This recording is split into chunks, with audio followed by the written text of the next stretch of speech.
greatest thing I've ever seen. You're overdue. I just felt it's something that makes you look good, and that's cool, and you know, I'm all for it, but I think you need to tone this down because now it's getting obtrusive to the show. But they can go in the afternoon for a U.S. Hold show, on a second. As they did there, and they can do 180,000 buys for an afternoon show, which they've also done for All In. So okay, we know they can do. We know they can do big. Can I continue this before you cut me off? We know one thing. Yes. We know it might have done well because it went on first. I'm not saying it would. Here's my thing, Dave. But here's okay. Wait. Okay, here's the thing. Oh my God, it's the greatest thing I've ever seen. I mean, it didn't mean anything to me. It was just a match. That's the problem, Dave. It should mean something to you. Give him a quick squash win just to show that, like, you know, he's not a loser.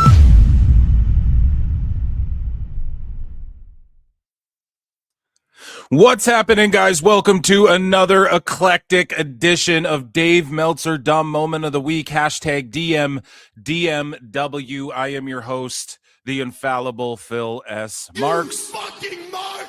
We are on live today. Hit like, hit subscribe, hit retweet, hit heart, rate this show 5 stars, leave a comment, say what's up in chat, become a YouTube channel member for only 99 cents. I do weekly bonus shows, Member Monday, and also patreon.com/Pro Wrestle Times. There's exclusive content and the member shows are on there too.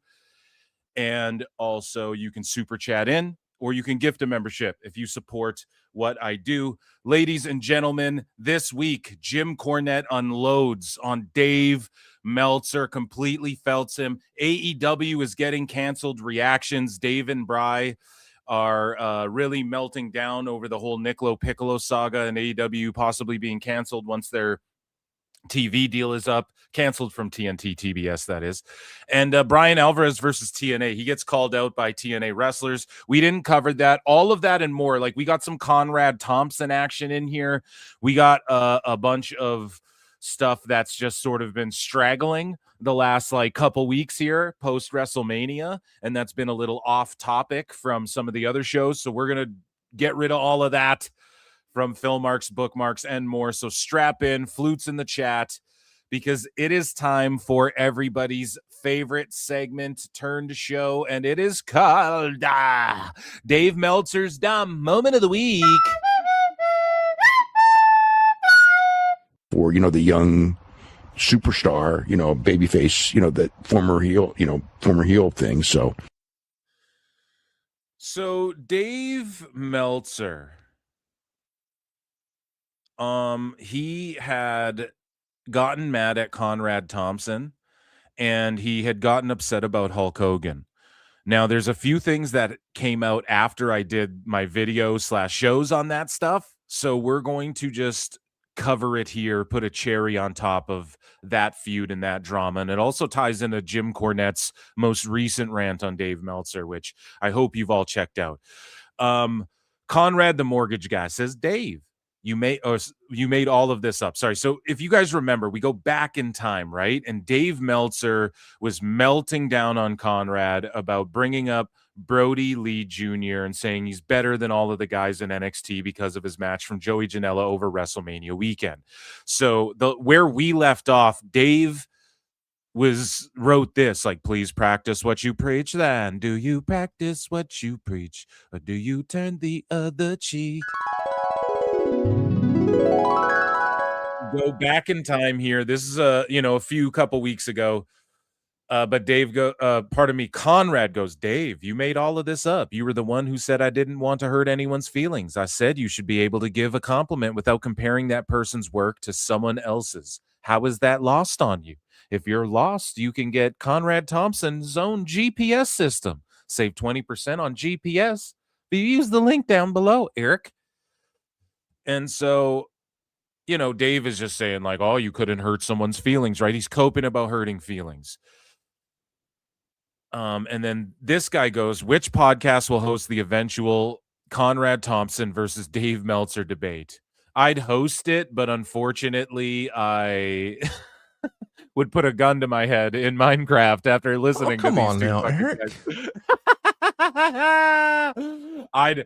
I'd offer to fucking host it, but I'd literally have to check myself into a mental asylum after the first hour. So Conrad goes, I didn't imagine this would blow up the way it did today, Eric. Oh, come on. That's not very fair. I appreciate Dave's decades and decades of work serving fans like me with news, information, and opinions. I just wish he would chat me up and realize the weight his voice carries in the space and be more measured with his criticism. That could hurt young folks' opportunities. Dave was my invited guest at StarCast. Watch All In and what? So Dave was his invited guest at StarCast, watched All In his box with him. Oh, come on now, Conrad. And we had breakfast together in Japan before Wrestle Kingdom. I enjoy his company. How? You don't really. I enjoy his company. We have been friendly for 10 years. I do believe he comes from a good place and is never intentionally dishonest.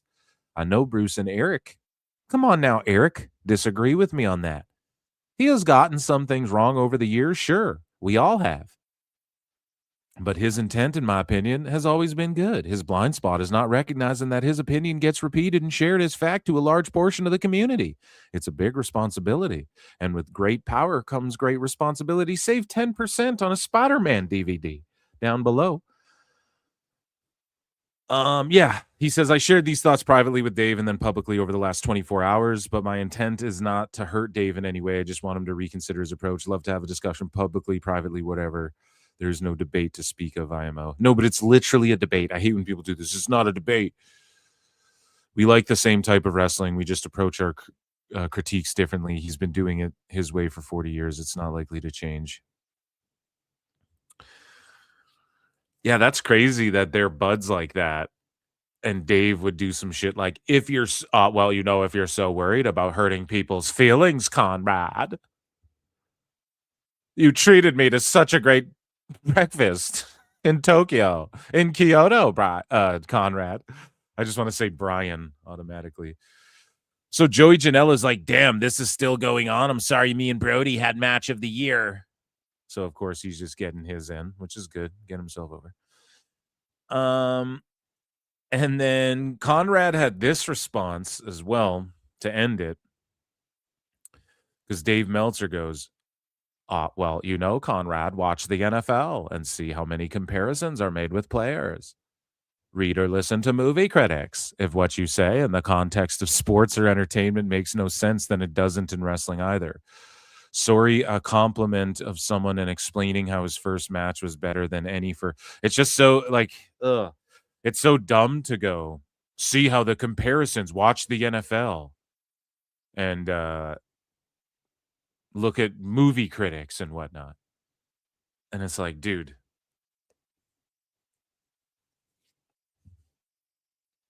Not all. Okay, so Dave is like saying, watch who? Skip Bayless and like the guys who are trying to get the stir up debate and controversy and they don't even really believe the shit they're saying. It's the same criticism over there with what you're doing, saying salacious, outlandish shit. That's why those like First Take and those fucking shows exist. So that Stephen A. Smith and fucking Max Kellerman can yell at each other about, and they're both just saying insane shit, or one guy's being rational and the other's not. That's what that whole.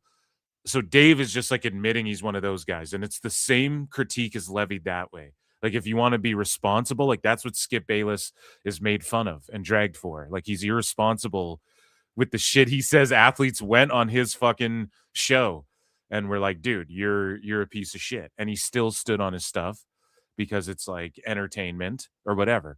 But the problem with Dave is he's too fucking delusional. The way he argues with these Twitter marks and shit, he like actually thinks that these crazy ass, like these fucking morons trying to make a name for themselves working at some of these fucking websites reviewing movies and video games and shit, and they just say the most redacted things ever. And you're like, they have to be, it's like a troll, but it's also like they're trying to get their name out there and shit. And Dave thinks like that's what you should be doing instead of actually being respected as like a real journalist, which is what Dave demands. So like, I don't even think anybody would care if Dave didn't demand the respect and call and he really believes in this because he like spends time arguing with fucking weirdos on the internet and shit and going back and forth with sickos and shit. I made a video about Zelina Vega and Anna Jay calling out Sean Ross Sapp recently. Go and check it out if you haven't seen it. And I talk about journalism versus reporting. And I use the example of Don Lemon. And some people in the comments were like, oh, come on now, Phil. That's not very fair. Don Lemon melts down about shit all the time. And I guess I should have made that clear. Like I watched the video back and I'm like, yeah, I didn't really like qualify why I chose Don Lemon. And I'm like, you don't see him like, what I meant to say is like, you don't see him spurging out on Twitter with people about like, no, I'm really real. Oh, I'm going to fucking like, yeah, he's like melting down about people at his eye level, like about real shit. And he's on the news and stuff like, and he's melting down like, okay, there, maybe that wasn't even the best example, but you guys get what I'm saying. Like actual people, like Dave goes, oh, I'd be one of the top guys in the NFL. Stephen A. Smith, like, yes, he's going to respond on his big TV show to what people might be saying on Twitter about him. He did that to the MMA fans when they were clowning him, but he's only going to really get in the nitty gritty with people that are at eye level with him. Now, I will say Conrad, the mortgage guy, is at eye level with Dave. And that's why this was like a good debate that we get to see publicly here. And it just shows you how, and I hate using these terms, but like bad faith Dave is, and like how he's just got like a warped perspective on what it even, it's like, what are you trying to accomplish, Dave? Like, what's your end game here? You know? And yeah, I'm just glad that like Conrad jumped in to, because I don't know how hard people went on Brody Lee Jr. over this shit, but I really am glad that Conrad like deflected some of the heat off of Brody Lee Jr. Like I thought people were going to just start dragging that kid online, and maybe they did. But I thought people were going to just like drag him and go after him because the IWC is just, sometimes I'm just like baffled by the shit that they're like. Recently, there's a bunch of sickos, whoever took the pay cut in WWE needs to reveal themselves. It's like, what? Is this the purge? What are you guys, fucking mentally ill? Like, so I'm glad that, I really thought that Brody Lee Jr. was going to get dragged, and I was like, fuck, man, Dave, you're such an idiot. But people are wising up to Dave, and they're not just, they know that he's dumb for what he's saying. And thankfully Conrad came in and just sort of like subverted the energy into a different conversation that was Conrad versus Dave Meltzer. And I know this happened a while ago, guys, but Dave like had a follow-up and stuff, and he actually coped about like, what's wrong with me saying this statement? And he said it to Garrett, not to Bryan, because Bryan, love Bryan or hate Bryan, but he would actually hold Dave's feet to the fire on this. But here was him talking to Garrett about it and him justifying like, oh, what's wrong with even saying that? And Garrett's just a little cuck. He's like, nothing, Dave. I'll give you the award of the week because you're so based, Dave. You know what I mean?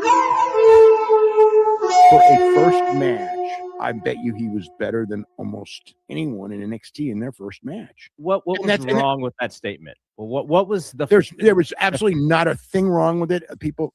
Right, it's just retarded. So that's all people really wanted to point out, and then you just had a 4-day meltdown about it, making it into something bigger than it was, and now you're having a cope session with Garrett, your side piece, Garrett. In fact, I find it completely insulting that anyone would find anything wrong with what I said. But Conrad is just like, you insulted everyone in NXT and you hurt people's feelings. Why did you need to bring up NXT? It's like, because it's a fucking comparison that anyone would make about. No. NXT, so that anyone would make, it's a fucking comparison. He's real mad. Oh, you mad now, Big Dave? Oh, you mad? Oh, I bet you're big mad now. It's a fucking comparison that anyone would have mad. No, they wouldn't have, Dave. Okay? NXT above AEW for the most part.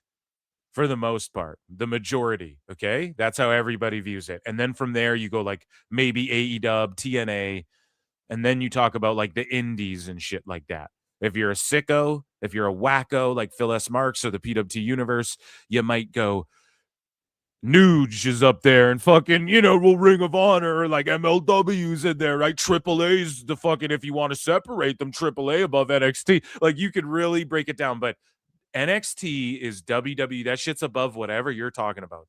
So what Dave meant to say was he looked better than like most indie guys making their indie debut or whatever.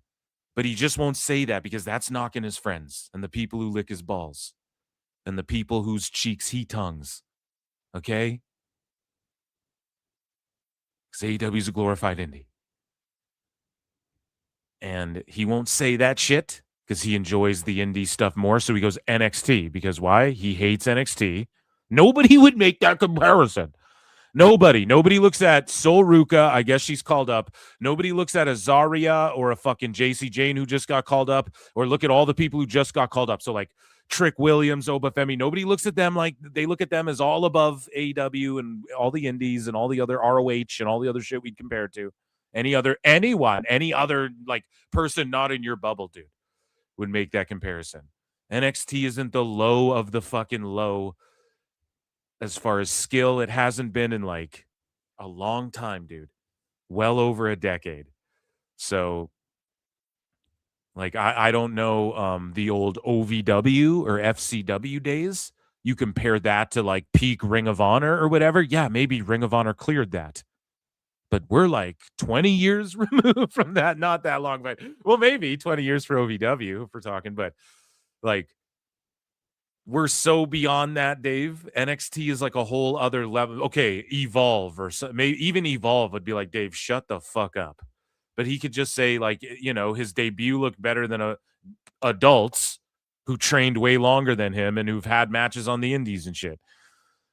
Oh, but then that's hurting the indies' feelings. No, because the indies is just like, there's an indie that'll pop up tomorrow, do a show, and never do a show again. The indies just encompasses a bunch of shit. He could just say in wrestling, this kid had such a phenomenal debut. And again, it's about responsibility with your audience. Now, if you just want to be a shit-talking shithead with a chat full of shitheads like PWT, then just like go ahead and say that and be like, listen, we're just fucking we're just marking out about wrestling over here, okay? This is fucking. But you want to be Uwatu the Watcher. You want to be the all-seeing eye of fucking pro wrestling. You invented it. You studied it. You did it. You were at the tippy top of the business in your mind, Dave. And you expect everybody to read and study and learn everything you've ever said. So if that's what you want to be, then you have to be responsible with what you're saying. Okay? But it doesn't connect. He's like, something happened to Dave where it's like all those steroids and shit, just all those bananas squished in his face by those girlfriends over the years just fucking mushed his brain out, dude. And then Garrett just sits there like, oh, yeah, daddy. Yeah, Dave. Yeah, daddy. For real. He's the side piece. That's why Bryan gets all mad. He's the wife at home who just argues with Dave. In any situation that is similar, essentially the story is can you compare people in pro wrestling? We do it in real sports all the time and nobody gets their feelings nobody hurt. Ever gets it's a non-issue. It is stupid. Okay, and that was essentially what this came down to. But because they have brainwashed people, Dave is so bad, Dave is the devil.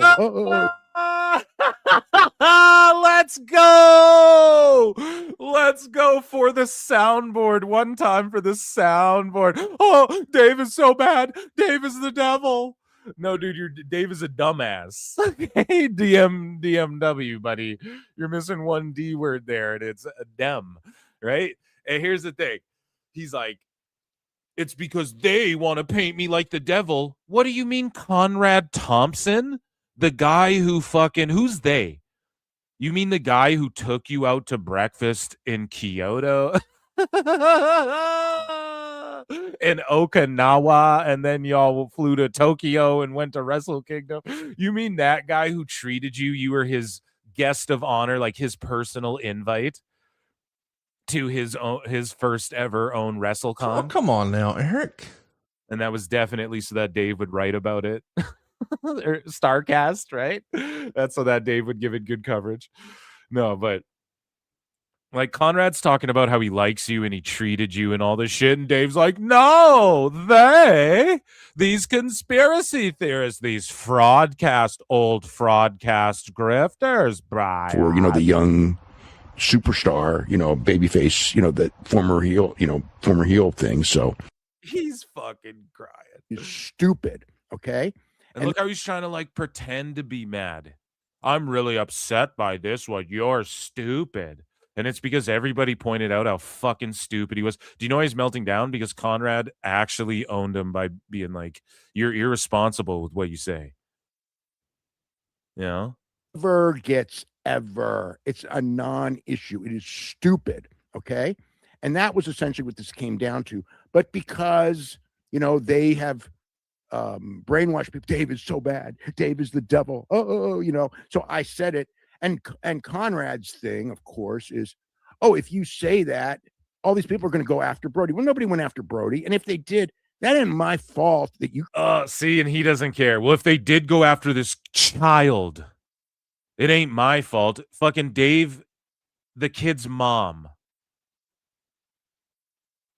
was agreeing with Conrad Thompson. Amanda Huber was like, I agree. One thing I'll say is this, and Brody can handle it. He knows what to expect. And I mean, yeah, for a kid in a fucking wrestling match, yeah, he could do moves that Joey Janela lifted him through and all this stuff, like, yeah, Dave, I know you're a fucking stupid, dumb fuck, right? Like, what else do we say about this guy? Like, Jesus Christ, man. I know, like, to you, you're, oh my God, and then everyone's just brainwashed who thinks I'm dumb. It's like, you're just saying really dumb shit. Holy fuck, man. It's craziness. Created, not just him, but people like him and his podcast people. People like him and his podcast people. Dude, how many times have we seen lolcows on the internet crash out and say dumb shit like this? People like him, Conrad. So people like Conrad. So when Dave's been saying old podcasters and fraudcasters, he means Conrad too, and not just Eric and Jim Cornette. He means actual Conrad. This whole time. If I was Conrad, I'd be greatly offended. Dave, he's treated you. That's how Dave views shit. Oh, yeah, he invited me because I'm this very special person, and I took him up on it, and we went to breakfast, and we hung out, but fuck this guy. He's a fraudcaster because he doesn't bow down and agree with every single thing I've ever said. And even though he's a nice guy, he's a simpleton, hillbilly, dumb shit because he doesn't agree with everything I've ever said. Him and people like him, they're Nazis. Is that what you're going to say next, Dave? Holy fuck, man. Dave's a bad guy. Okay? He is. He is a bad person. Created this environment to where we're going to attack this 14-year-old kid because Dave said he was good. You're going to lead to people harassing Brody. Conrad's the one who made that thing up out of thin air. No. And I bet if I looked up Brody Lee Jr., should I just do it? It's so much time has gone by, though. Like, maybe there's not a lot on the kid, but I personally think Conrad like subverted the energy to him. Right? He just absorbed. You guys know like the Blob when like you hit him, like Wolverine punches him in the gut and it just like absorbs all the. Maybe that's not a good comparison.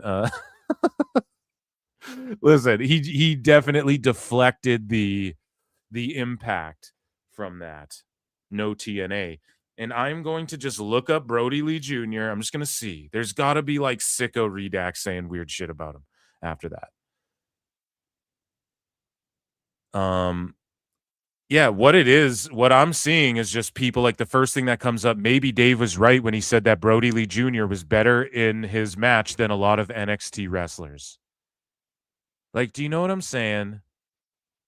And that's a hate on Kaylee Armstrong in NXT.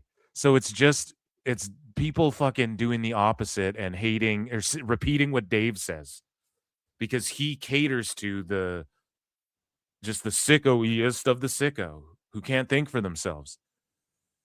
But there are people just saying nice shit about him, thankfully. Yeah. But when Dave goes, he just made that up out of thin air. Okay, then the same criticism is levied towards you. You just made up this NXT shit out of thin air and it's stupid. Just like you said, it's fucking dumb and it's stupid. That's what you just said, Dave, about what he was saying. And people like him were saying. Right? So how about that's the same criticism? What you're saying is just fucking stupid and dumb, and you made it up out of thin air. They're incomparable. So how about that? Would you still have a 4-day meltdown? Would you be yelling like this? Or you just bum hurt that you thought you had Conrad under your fucking thumb, but even he's getting tired of your shit, and you can't believe they're chipping away at your cognitive dissonance, and eventually reality is going to come crashing down, bud. And you're going to realize, like, holy fuck, all of what was my legacy? All of these fucking people turned on me. Is he going to spend his dying days? Everyone turned on me. Man. If there were a bunch of people harassing him, it's still stupid to blame me because I complimented him. That's on those nutcases who did that. But there's no evidence that any of that happened. He created this thing for whatever reason, and he's done this. He created a thing for whatever reason. Projection, sir. Excuse me?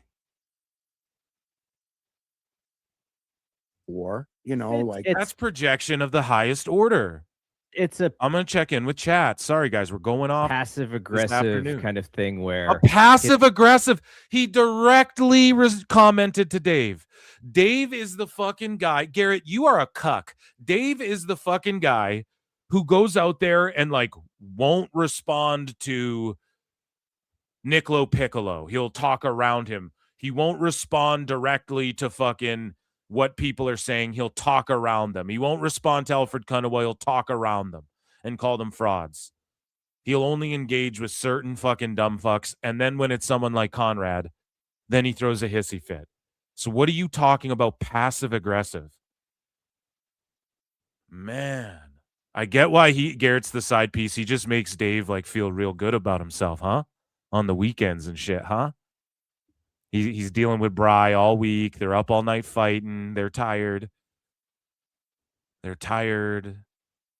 up all night scrapping it out, like Bry was saying. He's got them up till 2:30. They're fighting. They're arguing. And then Garrett, man, he just makes Dave. He does all the things Dave loves. Buys him this cute little hat. And fucking really makes him feel good about himself, huh? His podcast takes shots at you, and he doesn't take the shot, so he doesn't really have to take responsibility for it, but it happens on his airwaves, and so he can always kind of deny, it's just what it is. It's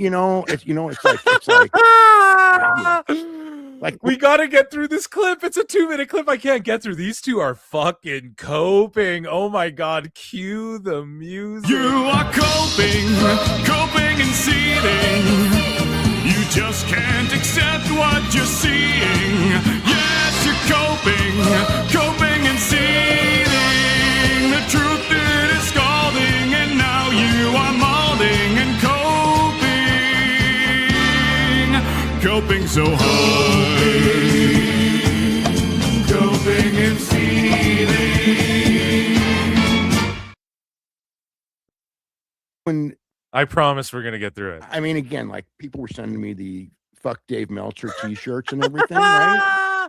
The "fuck Dave Meltzer" shirts. How dare they? And it's just probably a fake shirt. Fuck Dave Meltzer. Why would you care? You laugh when they say "fuck TKO" or if they had a Triple H fears Meltzer sign, you'd pop for it when they mark out for Dave. But you can't ever not like Dave. I studied the business. Okay, then lean into people hating you. Lean into it and fucking leave bait out there for the trolls.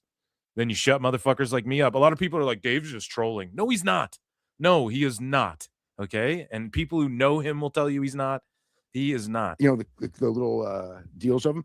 I mean, I remember when they came out, and I laughed it off. It was stupid. You know what I mean? But now, you know what? It's like, that is really, think about how bullshit that is. He's so mad that there's a fuck Dave Meltzer shirt. Really think how stupid that is. I mean, if it said fuck Triple H, that's fine, but fuck me? How dare you fuck me? Only Garrett fucks me, Brian. That is like such bullshit. Oh my God. For a first match. Oh, he was so bumhurt about that.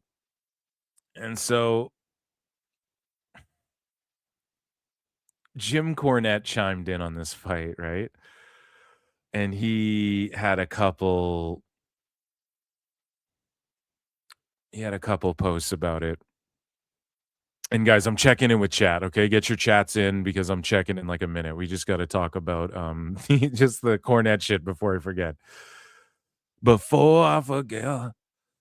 Okay, so Jim Cornette responds and he goes, why don't either one of you two just flat out start motherfucking each other instead of this whiny bitch fest? And then this has to be why Dave was on there like, that's so fucking stupid, right? Because why else would he just be all turned up and saying fuck? He never says the F word.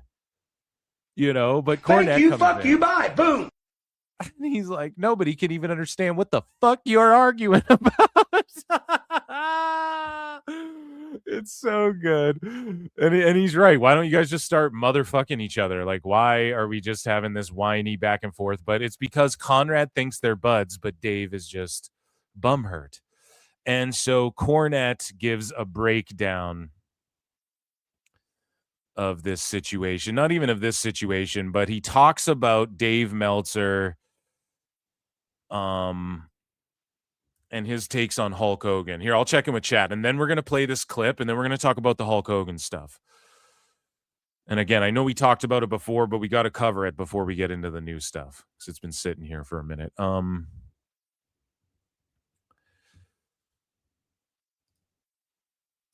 Okay, so let me see here. George Capture's been a member for 24 months. That's 2 goddamn years. Checking in from work. Have a great show. 2 years, baby. Adam Cole, baby. Thank you, dude, for 24 months of membership and support. Lucy Moody 4927 for 2 says, please clip this. Dave is so stupid. Dave's the devil. Yeah, I absolutely am going to clip that for the soundboard. Okay? No worry about that. It'll be on by next show. Scully Vibes has been a member for 24 goddamn months. I guess 2 years, dude. Acknowledge 2 full years. What up, PWT Vibes? Is. Dude, shout you out. Thank you for 2 years of support. 2 years of support. Member Monday was lit. Last Member Monday, it was really fun. It went really long, and I just popped on in the morning, and we were on for like 4 hours just talking shit. It was glorious. Yeah, man. This so far has been a magnificent episode. I will sound clip that fucking Dave is the devil line, because that is the funniest shit ever. That's the new tagline of this show. You know, poor people don't like AEW. So let's get into now Dave Meltzer melting down, just his cherry on top of his Hulk Hogan meltdown, which was like a 4-day meltdown. He sweetened it up for us at the end by talking about it on the radio show, and also Jim Cornette sweetened it up for us by covering this himself. And I think this came just after him telling Dave and Conrad to quit being little bitches and to motherfuck each other. So this is a 5-minute clip. Shout out to Jim Cornette Drive-Thru and Jim Cornette Experience and Brian Last. And this is from Triple HHH Paul L. Triplehausen. And this is Jim Cornette reacting to Dave Meltzer's takes on fucking Hulk Hogan over the last couple weeks. I mean, he let it go, but after that documentary, it really triggered him. And also, I want to shout out Jim Cornette for his like episode by episode review of Hulk Hogan's doc. Like, that's what Dave could be doing. And he could do it in not a shill way. He could be historically like looking at his papers. Okay, so I dug up this from the Observer, and this is my coverage of it at the time. Here's my thoughts on it in retrospect. They covered this, and that. Interestingly enough, I wrote this article then, or someone wrote this piece, or whatever the fuck. Dave could be doing compelling, amazing radio shows about the Hulk Hogan doc and like all of that. He could easily be doing that. Instead, he's just having Twitter arguments like a fucking 15-year-old girl and melting down trying to tell people who don't know who Ricky Dozan is that Ricky Dozan is more important than Hulk Hogan. It's fucking mentally ill. Anyways, let's listen to this clip from Cornette. All over the Hulkster. Although the debate now is raging. Uncle Dave has inflamed a lot of people on the interwebs by saying, well, actually, no, Hulk wasn't the greatest of all or the most mainstream of Jim, for sure. I mean, you're just an old fraudcaster if except it's like Antonio Inoka of all time, because there was Ricky Dozan and there was that blah blah blah. And Uncle Dave always knows how to pick his spots, and there's merits to all these arguments, right? Londos was considered more of a national sporting hero in the United States on a mainstream level than Hogan was, and drew more fans to see him and dominated the business for all those years during the Depression, etc. But it's completely different time and measuring stick. The Rock was a bigger movie star. Austin sold more tickets in a hot period for a shorter period of time for a couple of years. Ricky Dozan was a national hero in Japan and Korea. I mean, there's all kinds of asterisks, Brian. Santo. Don't forget El Santo, Jim. You're a fraud if you forget El Santo. In Mexico. Really Inoki, because my God, not only did he dominate network television in Japan and that market, but also was nominated. Well, he wasn't nominated. He was elected to legitimate Japanese government positions. He was like the equivalent of a senator. So you had more people in Japan as a percentage knew who Ricky Dozan or Antonio Inoki were than even in the United States during the hot period knew who Hulk Hogan was. We can carve out things, but on a whole, everyone has to admit that for the modern era, for the country where the wrestling business was the biggest and most popular, United States, he was the guy. So there's no need to, and plus Dave tries to make these learned points. And I think Brian Last jumps in here and he goes, well, Hulk was super over in Japan too. And that's what I was saying on when we talked about this last week. I was like, dude, he was super, like he was over with all the Ichiban shit. Are you sure, Dave, he wasn't over in Japan? Like before, I was like, when did Rocky 3 go down or whatever the fuck? Like people knew who he was, dude. It's crazy. They like drew him into anime and stuff where it was like Baba's in it, Inoki's in it, Abdullah the Butcher, like all the big names in Japan and shit. But then Hogan would be in it too. There'd be a character. What was that? Kabutsu-san or whatever the fuck. I don't know. There's a video of it, a clip of it. I will show it. I will upload it to YouTube or because I actually have it saved. Because I saw this clip and I was like, what show is this from? And it was from some like show called The Monster Kid in Japan, where they would do where I guess in one episode, this kid goes to a dream wrestler land and it's all the famous guys from Japan, but then also Hulk Hogan. And it's like, why would he be included in that? Like, he transcends, at least when it comes to wrestling. you know? Points on Twitter with, a limited number of characters while still trying to do his, snarky gimmick where I'm smarter than you because I read and I learn. And it just makes people mad. And then there's the dipshits that don't. Right. And I play Japanese Hulk commercials before my show sometimes. Like in my intro, when I'm just looping through videos before we start the show. We get the fucking Hulk Hogan Hitachi fan or whatever the fuck, right? Him singing Sunday, Monday, Tuesday, using a bunch of commercials all over the world and shit. Like he was super well known. So Dave is coping again because he's a WWE guy. He never went to AEW. If he went to AEW and did an appearance there, Dave would go, "Oh, Hulk Hogan was the greatest of all time." Recognize that there's been anyone but Hulk. Well, that Ricky Dozer fellow was over just in Korea. It's just a mess. Have you seen any of this going back and forth, Brian, before we start this program? Yeah, I saw a lot of it. And, I saw some people chime in. I think Matt Farmer may have chimed in early on, and he's a historian I have a lot of respect for. And again, there's merits to what Dave is saying. I think the issue isn't what Dave's saying. It's his delivery. It's his delivery and who he chooses to interact with. When you quote tweet someone, you're saying, I'm okay with everyone else seeing this. He quote tweets more than anyone I've ever seen. And it's always like, say something right now about this argument. Just say anything. Give me a one-line thing, and I'll give a Dave response. Well, nobody could have been bigger than Gorgeous George. Nope. Sorry. You're afraid to learn. It's people who are afraid to learn that come out and say, "You need to study and learn, Brian." Oh, learn, my God. Baby, learn. Meltzer Inferno. This. You don't read. You clearly don't read.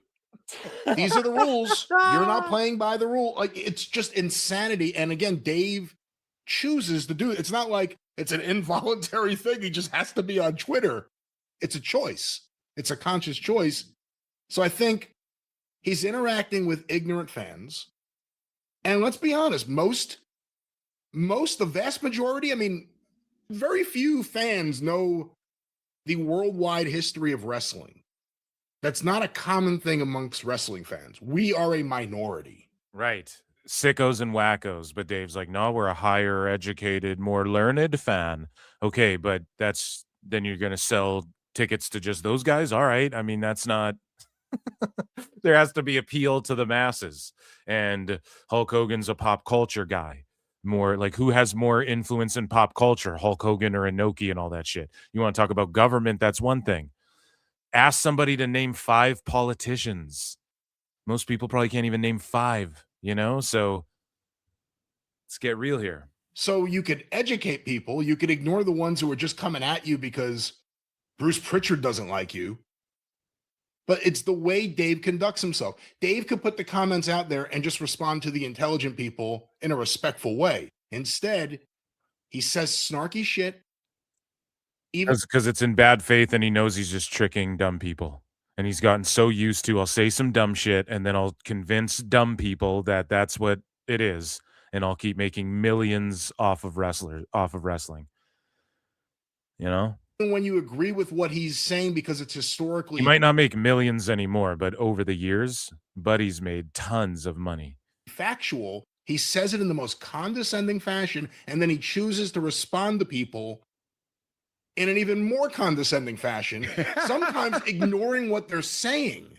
Like, I've even seen people respond like, Dave, that wasn't what I was saying in any way. He has some kind of glitch in his fucking head. I ran out of room knocking you. I didn't have time to make my point. Yeah, there's a glitch. There's some sort of glitch. Dave can't stop himself. And we're saying this as people who have been annoyed by Dave's conduct. There are people very close to Dave who think the exact same thing. So it's not like it's just... That's what I'm saying, man. If people who fucking know the guy know he's just like... something's wrong with him, and it's not like this is a new thing either. Like it's just sort of amplified in his old age, It's us. There are many people annoyed with his conduct. Like, I'm sure he had way more restraint back in the day, but now like the wheels are falling off, and you got fucking Tone like hanging on all over the Hulkster. you know, thinking what the shit Dave's saying is vibing and checking out, and it's just not.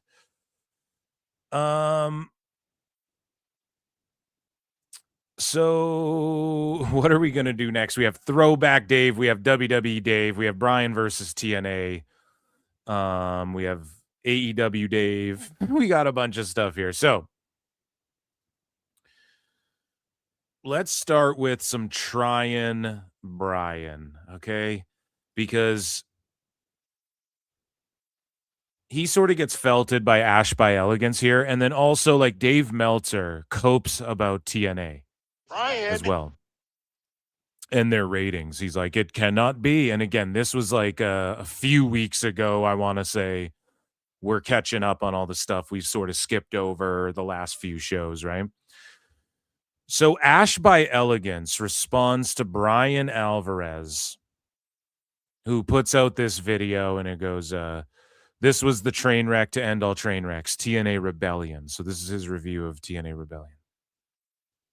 And Ash by Elegance goes, I'm so glad it occupied your brain so much. You had a whole segment on it. It was that entertaining. Now ask if real wrestlers, quote unquote, could entertain like that, or are they, quote, too concerned about their image and not want to entertain others in a comedic way. So basically he went off on like the ODB street fight. She's inducted in the Hall of Fame, whatever match, right? And I don't know, she's quoting, it's funny too, because quote, real wrestlers, like, I don't know if that's what Bry says in the clip, but again, it's this whole, like, when these guys talk about, it's so phony and shit, it's like, well, it's pro wrestling, bro. Go watch MMA if you want to just see guys knock each other out for real and shit. Like, I don't know what to tell you. Figure it out, you know?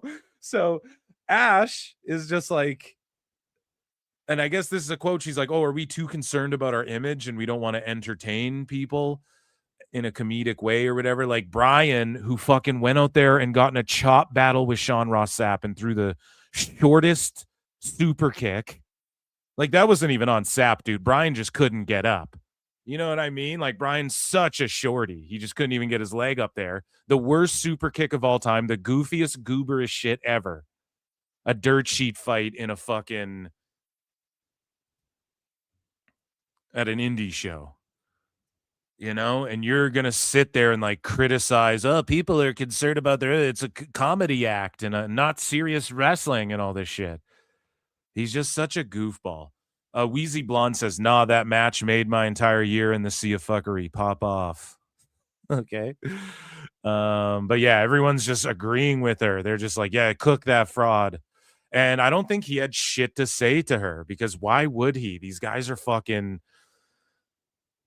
they're just goobers and they're passive aggressive and they just want to say shit. And then, like, that's the thing, man. If any of these wrestlers fucking quote tweeted me and was like, you're a dumbass, fuck you, I'm not going to cope and cry about it. You know what I'm saying?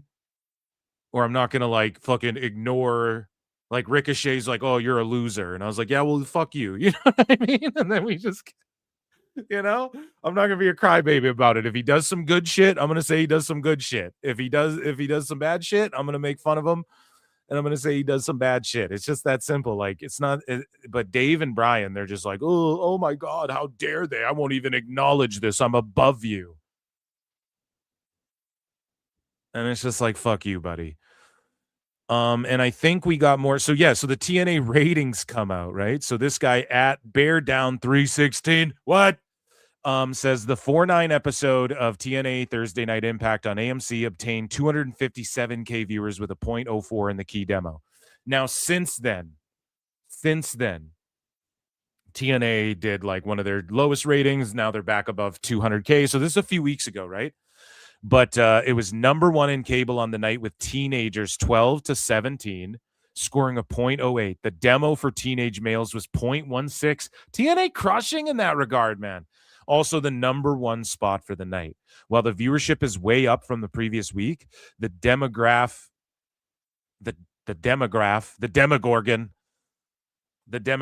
is down slightly from 0.05 to 0.04. However, this is a much younger crowd that usually watches on the network, and that's great for AMC. You know, they're looking at that. They're like, okay, sweet. We got something here. These numbers do not include TNA Plus or AMC Plus streaming. And then Dave Meltzer responds to this. Or no, he doesn't respond to this. This guy fucking screen grabs Dave's response to the ratings. And then he quote tweets himself here. So shout out at BearDown316. What? And Dave Meltzer just copes. If this was AEW, he's just like, oh, the ratings. Like, he doesn't say anything about the ratings being higher.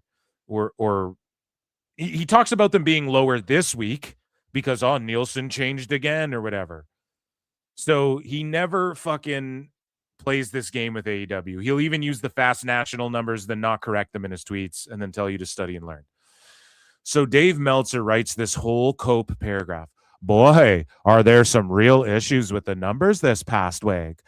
Well, we talked about the Nielsen issues last night, which are very serious. And today, NBCU's Mark Marshall talked to the Wall Street Journal about it as well. Well, poor people don't like AEW, and we will have an article up soon regarding TNA number as well as Netflix not listing the Tyson Fury number this week, even though its UK numbers alone easily get them near the top of the worldwide charts, just as they didn't list the baseball season opener number recently, even though US numbers alone get them easily into the worldwide charts. I think they've decided to hide major sports numbers. Oh my God. Oh no. What are we going to do? Oh, what are we going to do? So yeah, Dave's on the case. Dave's on the case. Okay, Inspector Dave, dude. Yeah, so he knows the numbers, but they didn't list them. But the UK numbers and the baseball, the US numbers alone easily get them into the worldwide stats. They're hiding them. So if you know them, say what they are. Like, who cares? Just say what they are in the US then. Boom. And again, he's just talking about the TNA number, and it was a week. He lumps it in with all this other shit, but he lumps this in there on a week where they do a really, really good number because he's got to undermine it because he's sweating it tying up with Collision here by the end of the year or come next year. And if AEW gets banished to the Shadow Realm, and get kicked off TNT TBS, then Dave is going to be extra shift work, double timing it with the fucking hatred of TNA. Watch. He's going to care about TNA so much and talk about it so much and bury it so much.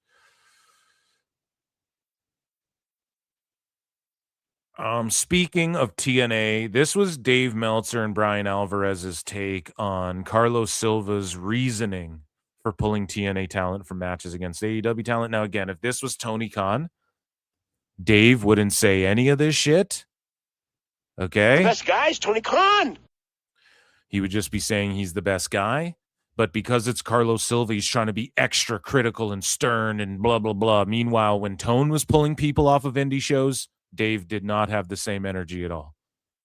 Let's take a listen. Carlos Silva. I think Matt Hardy probably explained it the best. We never should have approved it because we work with WWE, and WWE and AEW are enemies. So he never should have approved it in the first place. And I think that's exactly where this all comes from. Everything else, I think, is just lip service. There's politics and boundaries, and they have a relationship, and it's lip service. Meanwhile, all this lip service, both literal and figuratively, that Dave does to and for Tony Khan. Jeepers, man. I think the one thing is they don't want Carlos. And again, was it Carlos's call? Was it forced on him by WWE? We don't know. He can't go and say it was, because that would just be a killer. So he has to say, why? That would just be a killer. Why? Tone fucking was like, yeah, I pulled people off show. It wasn't a killer. But in Dave's mind, it's a fucking killer now.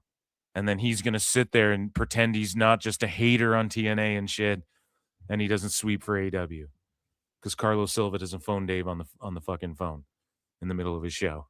It would be a killer. So now all the people who listen to your dumbass, who you don't have blocked, go, oh my God, it is a killer. Carlos Silva stinks. And then MJF goes out there, fuck this guy. And you have Will Ospreay coping, all these guys who peaked during COVID, according to themselves.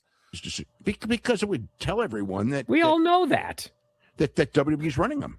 We all know that. But you can't say it publicly. But everyone knows that. But you can't. They pretty much have even said that, haven't they? You can say it publicly. You can say it publicly, and he did say it publicly.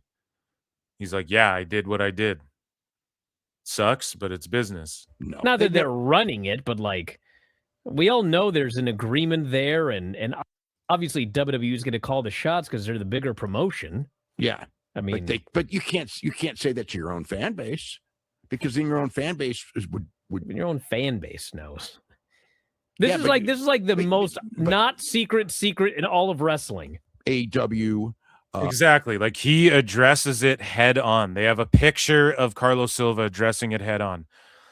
And it's the fact that they're trying to play like it's some deep, dark secret, and oh my God, like it's because of the sheets like Dave and Fightful and fucking PWI and fucking Ringside News and all these people blowing this shit up into something it isn't.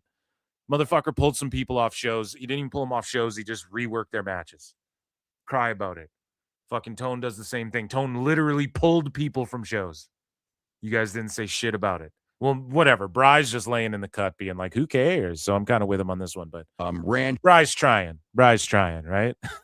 Shows on our night, which is, of course, like, that's not an AEW thing, like trying to, go against you. That is WBD when they move Collision from Saturday to Thursday, because there's sports events on Saturday.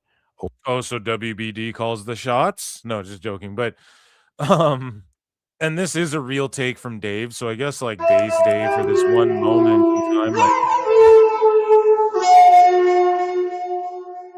he is accurate about that. And I've said the same thing. Like, what did you expect AEW is going to do? They were already moving shows to Thursdays. So, or whatever reason it would be. They've been doing that for a while, and they do that several times a year. And do you know what's fucked?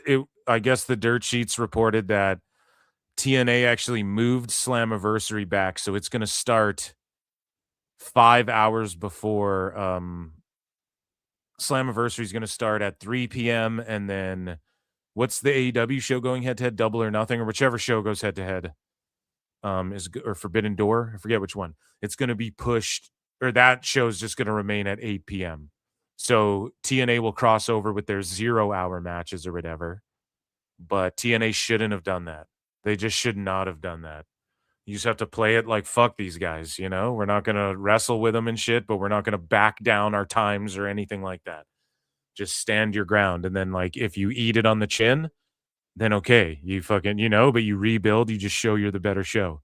And when they went to AMC on Thursday, they knew that they knew that in January, and the date that they were complaining about, that was known before he ever approved any of the. What makes AEW, like Tone and Dave and fucking and their ilk, like, and some of these AEW wrestlers and shit, some of them, what drives them crazy is when you just slough them off like fucking whatever, like, okay, whatever. I'm telling you right now, they should have just sloughed it off, and it would have just greatly offended them. They would have been melting down more about TNA. Talk about TNA all day, every day, man. Because they ain't doing shit wrong. Like, anybody with half a sense knows, okay, so this is old-time pro wrestling. I dig it. What's TNA got going over here, going on over here? Those dates, so that's ridiculous. But the other one, which is a new one, and I don't know the validity of this one, because people have been asking me this one all day. So he said that that he didn't say, he never uses AEW. He said that the other company, basically trying to say that, like, we're in a war with them. They came on our night and put their TV show on head to head with us on our night, and then he also said, and they've kept us from booking buildings. And that is and then of course Dave won't say shit. He won't say shit about that. The clip ends right there. And he said they kept us from booking buildings. So did you go on to talk about it, or are you just lying by omission? Because my God, it's the greatest thing I've ever seen. why wouldn't you include your take on that, Dave? Any inside scoops on that? Why haven't you reported on that? On them being blocked from buildings? Because that's the thing nobody's running with. Notice none of the sheets are like, oh, and Carlos said that they're being blocked from buildings. And Tone, hey, are you blocking TNA from buildings? Like, I get Nicolo Piccolo saying, hey, hold Tone's feet to the fire and shit, right? Okay, none of these people are going to ask him that shit. Are going to ask him, is the TV deal up? And maybe it isn't in a professional capacity, so he can just say no, and then you just move on in a second. And same with this question, I suppose. But I want to know the answer to this. I want to know, did you block us from that building? Did you ever felt TNA? I want to know. Oh, I want to know, did he block them from buildings? Because that's a crazy ass claim, too, from Carlos Silva. And nobody's running with that. Nobody's going, oh, how dare Tony Carlos do that? Silva. I think Why? Because they all had to cry victim when WWE did that to AEW. And this is what I've said. If Tone took Saudi Arabia money tomorrow, all the sickos would be like, oh. Well, no, a bunch of them would jump off. Like, a bunch of them would. Like, all the fucking virtue signaler types would jump off. But most of the online Twitter noise you see from the people who are just like illegally streaming all of AEW and then just standing it every minute of every day on Twitter, they just wouldn't care. They would just put it over. They'd be like, whatever, WWE took this much and Tone is blah, blah, blah, you know. They would just make excuses. So it is what it is, man.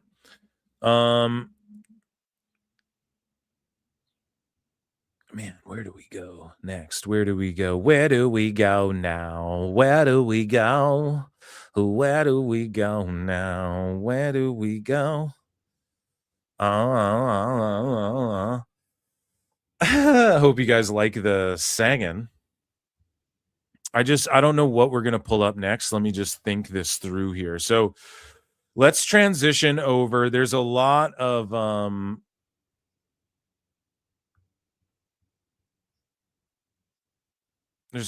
cope and seethe here in this one.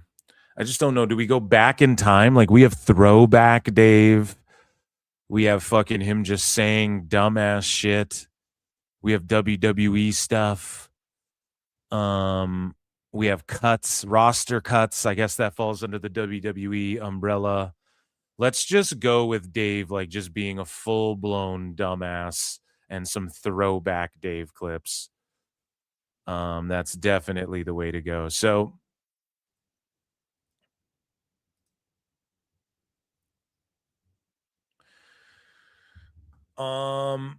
we just have a funny thing here that Meltzer said, what the goat, like, rehashed, you know, and I think he DM'd me this one. So anything he finds from the past and personally hits me with, I go, oh, we're going to look at this. So this is a throwback, right?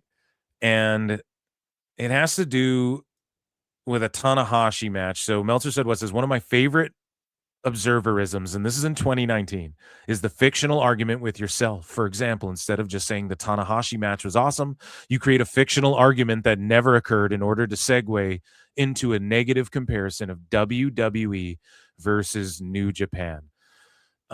This shit's hilarious. This is a quick flashback, and then it's just going to go into more Dave LOLs and cell phones and buffoonery. But here's Dave in 2019, before AEW, I think, was really a thing. I don't even know if they had their first event yet or what at this point, but he was doing the same thing he's doing with AEW versus WWE. Back then it was Nuge versus WWE. Notice he just doesn't care about Nuge anymore because AEW is the thing. So it's good to look at this and remind yourselves, like, Dave's always been like this for a long time. Match and the Tanahashi match. Tanahashi match was great for what it was. It was awesome. Yeah, it was just like I said last night, storytelling wise.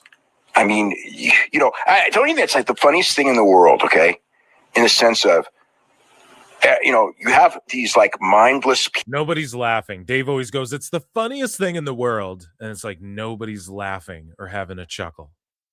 People who get told that Japanese wrestlers only do high spots and don't know any psychology, not realizing that Nobody with a brain actually says that. It's just geeks on Twitter. No, I've heard wrestlers say that. I've heard star pro wrestlers say that to me.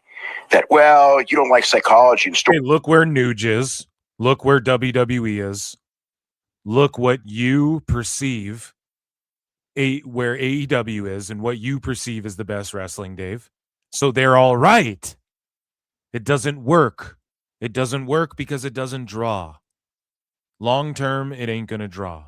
In Japan, it might draw. Globally, it ain't going to draw. If WWE pulls up to Japan, WWE is going to draw. It's the Hulk Hogan argument. If WWE pulls up in Cincinnati, they're going to draw. If they pull up in Tokyo, they're going to draw. If New Japan pulls up in Cincinnati, they're lucky if they sell 3,000 fucking tickets. And if, sure, they do the Tokyo Dome. Awesome. If WWE pulled up with WrestleMania, they don't draw a fucking Wrestle Kingdom. So what are we talking about? Oh, you don't like psychology and storytelling. And it's like, what the fuck are you talking about? It's like you only. He gets offended that wrestlers who actually did the thing says, go, Dave, you don't understand psychology. This is almost a decade ago, guys. This is the better part of a decade. I mean, shit. 2000, we're halfway through 2026. I mean, 2027. This is 2019, early in the year. So, I mean, a few years off, but well over half a decade ago, this motherfucker is melting down because people say you don't understand psychology. Dave, you've never done a match. You've never had a match, so you don't. How do you know something better than people who fucking do the thing?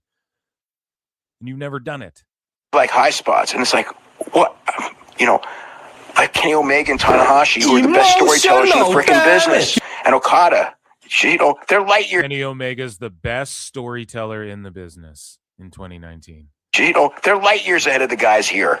I mean, compare the storytelling like Seth Rollins does. And this is no knock. I think Seth Rollins is great, but he's not in the league of Tanahashi as a storyteller. As an athlete, he's better, of course. Well, nobody in WWE is, because they're not allowed to tell those stories. They've got agents to put together the same matches for everybody. Okay. And I mean, I'm not going to sit here and defend Vince McMahon 2019 WWE and shit. I ain't about to do that either, But just listen to Dave's unbridled glaze and how he says the same shit about AEW now. Meanwhile, none of this shit is worked or drawn. And the psychology clearly is on the WWE side. Is he going to say that Tanahashi's telling better stories than Punk and Drew McIntyre? They got motherfuckers popping for beads and shit. Come on now. Just the way it is. The Bloodline. Oh, you talking about the Bloodline story that started not long after this rant? You talking about storytelling? Okay. Now that you're about that, Unk. Having said that, and you're right, there is a handicap, and there's no doubt in my mind that there are guys in WWE who, if they were to go to New Japan, and AJ proved this, they would be fine. Yes, they would do very well. That's a very different thing, though. However, I don't think there's one of them who would be as good as a storyteller as Tanahashi, including AJ, because he wasn't. There's few people in history that are as good as storytellers, Tanahashi and Okada. Yeah. So anyway, this Tanahashi. Oh man, see, Bri was way more chill. Match and the This is when the marriage was like going strong. They were happy. So Meltzer said what?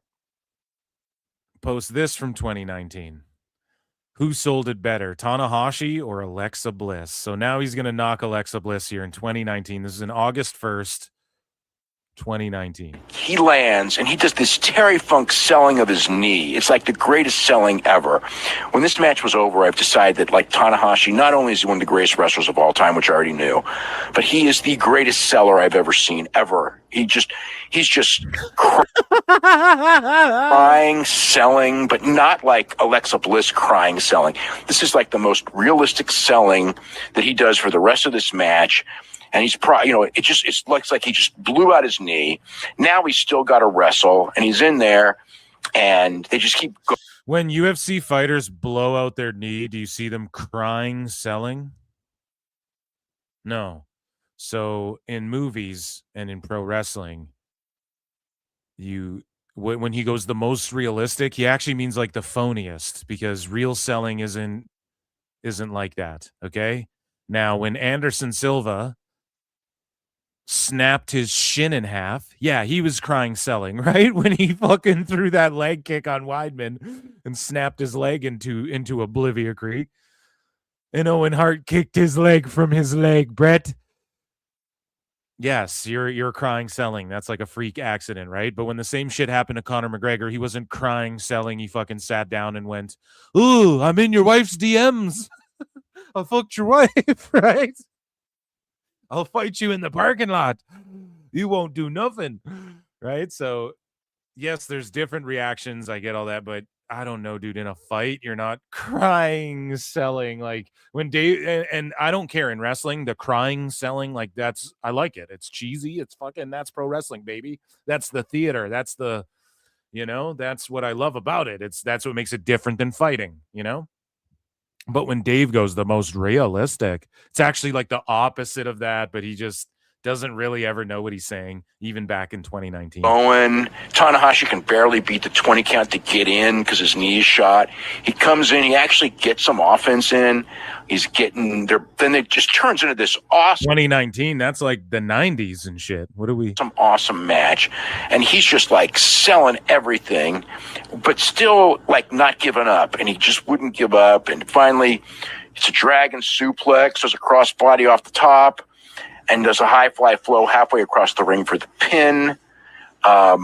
This was one of the best matches of the tournament, but it was, I would say, Will Ospreay's performance against Okada in some ways was the best individual performance of the tournament, in some ways. But in other ways, when it comes to psychology and storytelling, this was the performance of the tournament by Tanahashi here.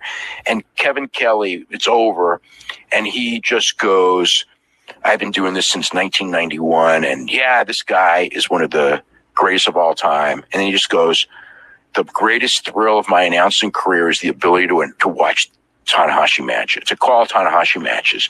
It was such a perfect, like, if you said that after a normal match, you would just come off looking like the biggest pandering geek in the world. Well, no shit. Like, why Dave just invents these scenarios and then tells other people they're inventing scenarios out of thin air.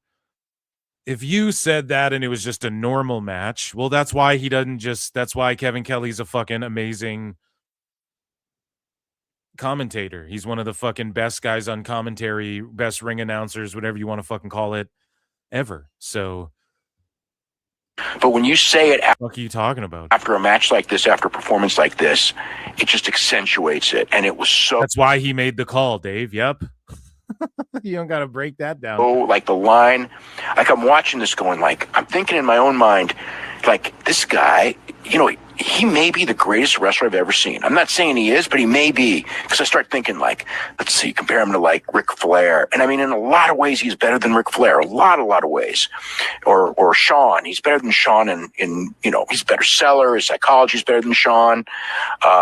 He's way more consistent than Shawn.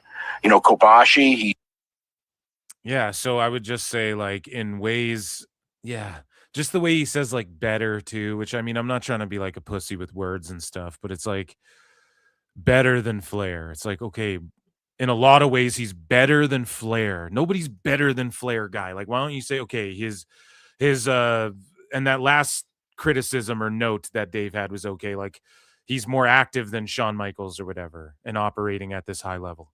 Okay, that's a good fucking. Is he better than Shawn Michaels though? You know what I'm saying? Like, he lands and he just the way he says shit, man. Nuge was cooking back then, but 2019 was kind of like the beginning of the end of that era. And speaking of the end of an era, Dave Meltzer was just getting like destroyed left and right, and he was coping, putting out some funnies out there. So here's a tweet that came out from Dave where he says, okay, we got to go. This is like Daveception. This happened recently. So he says there's several more people who are more important than Hulk Hogan. And then this guy goes, "You know what, Dave? That's why you were never considered a real journalist. And even longtime people in the business don't respect you because you say garbage opinions like this, whether you like him or not. If it wasn't for him, there would be no wrestling today. End of story." Dave Meltzer goes, "Funny. That's why I'm considered to be among the most knowledgeable in the world on history. Not the history of wrestling, not the history of fucking, he goes, knowledgeable in the world on history. For, the young superstar, babyface, the former heel thing. So from ancient aliens to the Declaration of Independence. I'm the most knowledgeable. Oh my God. He goes, because I actually know different people. I know he means wrestling, but come on, Dave. Because I actually know different people and eras and the actual history. You'll notice that every historian who has come in has talked about how big all of the top tier guys, of which Hogan is one, are. If you read history or talk to people who were alive, you'd realize the business didn't start in 1984, and the U.S. is not the world. A smart person who reads would study Ricky Dozan, Gotch, Londos, Santo, and Inoki rather than got mad a bunch of historians bring them up. Fair enough. I mean, we covered this already, but this guy just laughs. Ha ha ha, buddy. Nobody feel buddy. Ooh, buddy. Nobody feels that way about you. Literally nobody. And then Dave Meltzer posts this. NW. What the fuck is this? NWHOF.org news. Dave Meltzer to receive Jim Melby Award. And so Nicolo Piccolo goes, ha ha ha, GeoCities 2006. Right? So Dave's like, look, I won this award. And so Meltzer said, what, post this? And he goes, it just killed Dave that Wade Keller and Bill Apter got this award before he did. P.S. Go here and see how far you have to scroll down to find his award. So this is the Hall of Fame, the NW Hall of Fame. And Dave Meltzer's on there in 2016, the Jim Melby Award. Wade Keller got it in 2015. And they're giving it to Dave as a consolation prize, or whenever they gave it to Dave, it was a consolation prize, because name any dirt sheets. Like, all of these people are fucking clowns. Elboo is going to get this award. Like, all these people are just click zombie clowns now. None of them actually, they all go, I'm a reporter, not a journalist, not realizing all reporters are journalists and shit. They don't qualify for any of this shit. So they just gave it to Dave as like, okay, I guess we got to give it to him. So Dave was bumhurt. So we look at 2017, right? And this is December 2017. So this guy here, Hayden Fallick, goes, Dave Meltzer, with Bill Apter getting a good percentage of votes for the Hall of Fame, would any other wrestling journalists like Mark Madden or Wade Keller ever be considered for the ballot? And then Dave goes, good question. It's kind of unfair to Wade Keller, but if I put him on the ballot, I'd have to put myself, and I could never do that. Bill Apter is a completely different animal, Brian. No offense to Wade Keller, but if I put his bitch ass on there, then I gotta be on there. Oh my God, it's the greatest thing I've ever seen. And then meanwhile, the award that Dave's flexing, fucking Wade Keller won it the year before him. Oh man. So this guy Bone says, because they had great, this is in 2022. I'm feeling 22. Because they had great marketing and promotion from one of the biggest wrestling voices, constantly printing positive material about them, and had one of the biggest wrestling voices cutting for blah, blah, blah. Dave Meltzer, what was Bill Apter in PWI in 1995? Dummy, yeah. Just fucking hating on people, man. Dave's the biggest hater. People are like, oh, Phil, you just hate on Dave so much. It's like, yeah, he's the biggest hater there is. Here's Bill Apter. What a fucking stud. 2012. When the world ended, allegedly, right? You guys remember that? Remember they made a movie about that? The Mayan calendar. And then Meltzer said, what goes, maybe Dave can nominate himself for the Outstanding American Award and try to take the crown from William Baldwin. Billy Baldwin, let's go. Oh, man, that's good shit. That's good shit, pal. There's more funny Daves. Bauer 24 Power. It's the Bauer 24 Power Hour. For two says, has Dave ever taken a bump, trained in ring? Nah. Dude, he lies and says that he trained in Japan. He did something in Japan. That's what he said. And he's never really brought it up since. Nah, he's never done shit. You know, nobody can prove. Thank you for the support, and no, he's never done a goddamn thing in the ring. Talk about King of the Ring. We're talking about he ain't done a thing in the ring. Oh, so Dave Meltzer, he just embarrasses himself here. And I quote tweeted this, or I actually had to screen grab it because Dave Meltzer has me blocked. And he goes, I look very well. Actually, Tiger Trav says, Dave, stop making yourself look stupid with this argument. The only thing you need to know is that all of the people you've brought up, virtually no one has heard of, but everyone knows who Hulk Hogan is. Shouldn't be a hard concept to grasp. And then Dave Meltzer says, I look very smart to very smart people. I look very stupid to very stupid people. And that's cool with me. Stupid idiot. And I quote tweeted this or whatever you want to call it. And I was like, this might be lol cow quote of the year. It's the exact opposite, Dave. You're coping and molding. He's molding, coping so hard. So yeah, that was pretty funny. This guy here, Dustin the Grim, Dustin the Grim, Dustin the Grim, Dustin the Grim, Dustin the Grim, Dustin the Grim. He says, for one thing, he saved your hapless ass from unemployment. Without Hogan, wrestling never would have reached the heights it did and thus paved the way for the future. And then Dave says, saved me from being an NFL, NBA, or baseball writer. I'd have been fine in any of those roles. Maybe not made quite as much money. Probably would have made more fame, though. So Patrick Mahomes? So you'd be reporting on Patrick Mahomes and Cuervo. He had Cuervo with him the whole time, too. You would have made more money and been more famous, or made less money. What does he say? Not made quite as much money, but would have had more fame. That's what's crazy about this, right? Like Stephen A. Smith has made tons of money, is famous as fuck, whether you like him or not. Dave Meltzer would have made less money if he was in any other sport, but he would have been more famous. This is how much he's worked. This is how much money he's taken from the boys and like real reputable people. You know, he's made more money than most of these fucking wrestlers. And he has the audacity to sit there and say the people who draw the most are the reason why people read his shit rags, are the reason, well, not anymore, but did over the years.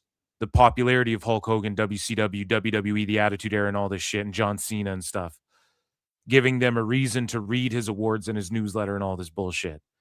What made him all this fucking money? When he claimed to have insider access and scoops and sources when nobody else really did, before the message boards and all of these things. And he just condescends, tells wrestlers they're wrong, tries to work people into jobs. He's made so much money off wrestling, man. So much money off wrestling. We have confirmed that Dave Meltzer fears PWT and flutes. It's like a travesty. Like, it hurts my heart in a way, dude. It's crazy. Speaking of craziness, so Niccolo Piccolo, he just smacks Dave around a little bit here. And this has to do with AEW being canceled or whatever. Actually, before we get to all of that, here's more Meltzer said what here. And he goes, Dave has been outed so many times for using fake info from random users, college Wi-Fi, mall surveys, Discord chats, fake Excel sheets, but this one might take the cake. He's now using this Gemini AI spreadsheet as proof for his endless Hogan argument. Holy shit. Yeah, I did like and retweet. I was like, I need to like and retweet this. Holy fuck. So look at bot Meltzer here. So here's this guy at American Numbers. He goes, I ran it through Gemini, which uses Google data. Top 3 for each. Included Osaka, NYC, because they flip 10-11. And look at this shit. Look at this shit. This guy asked AI. Dude, AI will sometimes go and ask Grok something right now. It'll tell you, like, today's not the day that it is.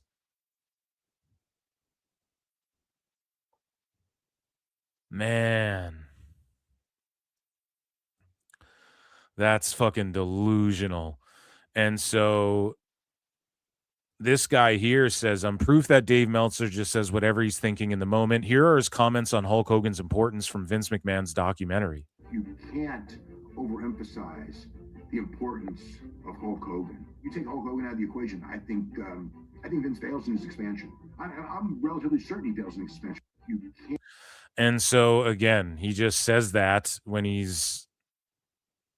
that's his way of burying, and also his flies undone. Like, do you guys see this shit? I'm not trying to cock watch him, but like his fucking flies undone and shit.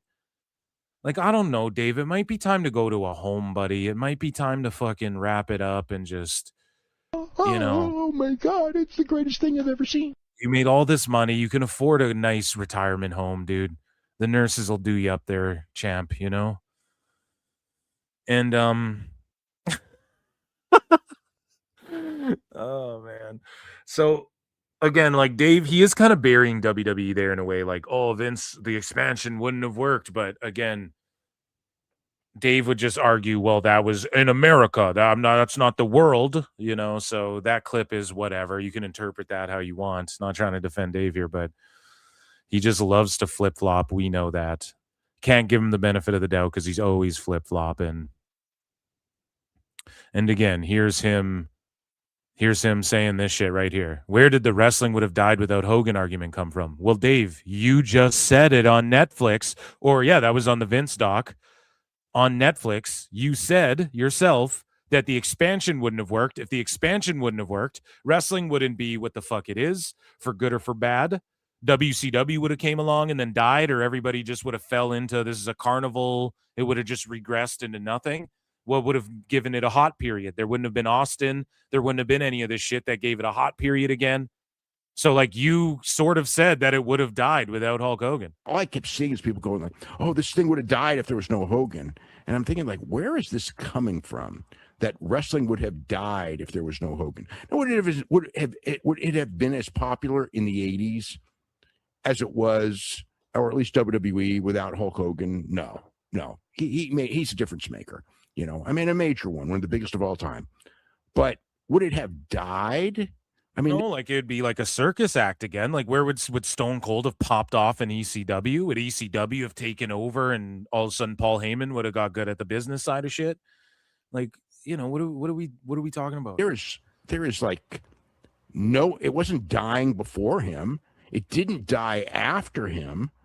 It's preposterous. Well, it didn't die after him because he fucking elevated it, because Stone Cold luckily came along, because Hulk Hogan helped keep wrestling alive and shit. And alive, we mean like the level that it's at or bigger, right?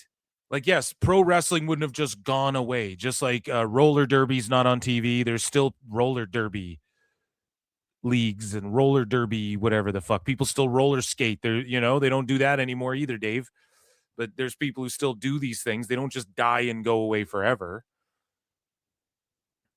You know, like literally. You know, you want to be literal about it, Dave. Okay. But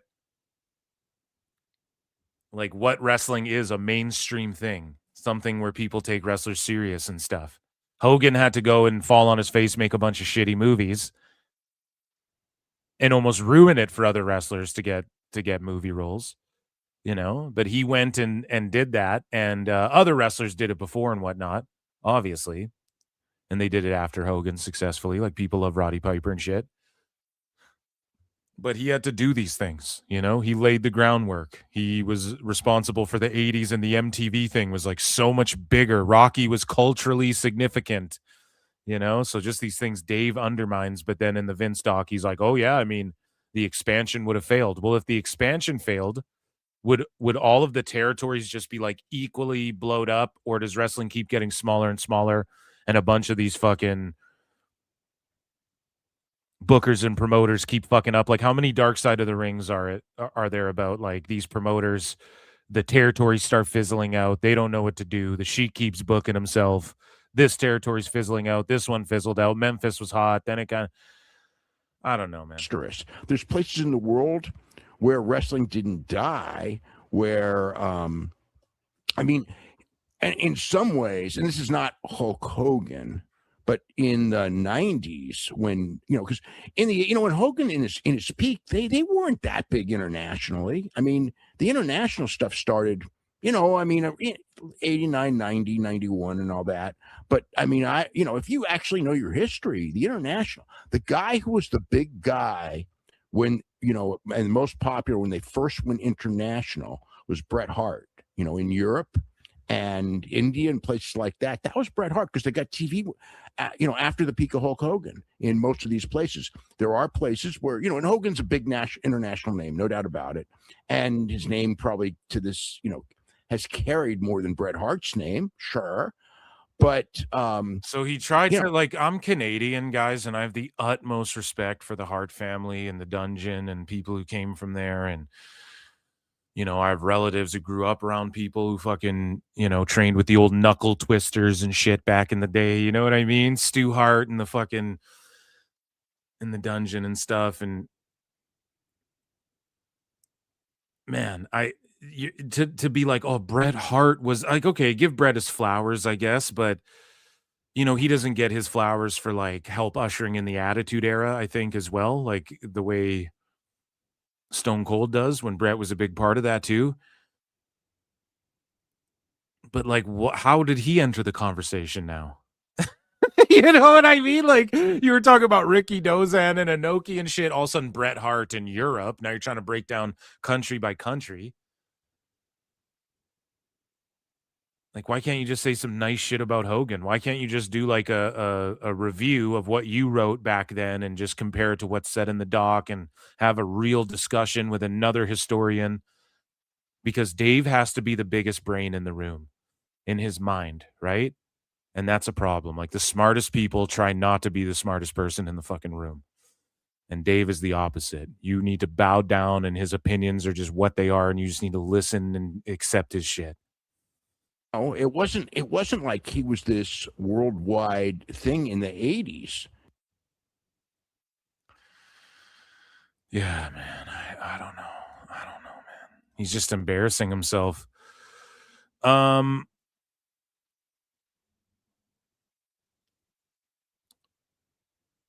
So I want to talk about now WWE TKO releases, the cope over the releases, and all of this stuff when it comes to Dave, just WWE in general. Then we'll end with some AEW stuff, but we're going to talk about WWE TKO and cuts, like the roster cuts, all of the copium from that. So where do we start with this? Where do we go now? Where do we go? We'll start with the NXT ESPN, his hot take on NXT ESPN, I think, and then we'll just work our way through the sludge that is Dave Meltzer's brain here as it pertains to WWE and TKO as of late. And I think we have a clip on, yes. So this is the NXT stuff. All right, guys.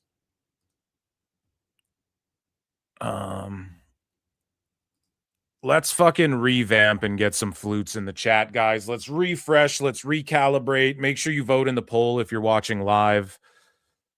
I forget what the poll even is, but just vote the best, guys, Tony Khan, because that's what's true. That's Dave's truth, right? So let's play a flute. Head over here. Dave Meltzer talks about NXT Premium Live events, Brian. They're officially moving to CW and ESPN. And Meltzer breaks down why this deal changes everything, ESPN Unlimited, etc., etc. This is courtesy of Ringside Feed, at Ringside Feed. So let's take a watch and a listen. And again, instead of just talking about how this is a big deal and how the ratings now, you're going to have to include ESPN Unlimited and blah, blah, blah, blah, blah. He's going to have cope. He's going to say, well, the people who go to watch Royal Rumble certainly won't go to watch fucking NXT, and it's on the CW, so the ratings are bad. Only 400,000. And he won't talk about excluding the ESPN Plus or whatever fucking numbers.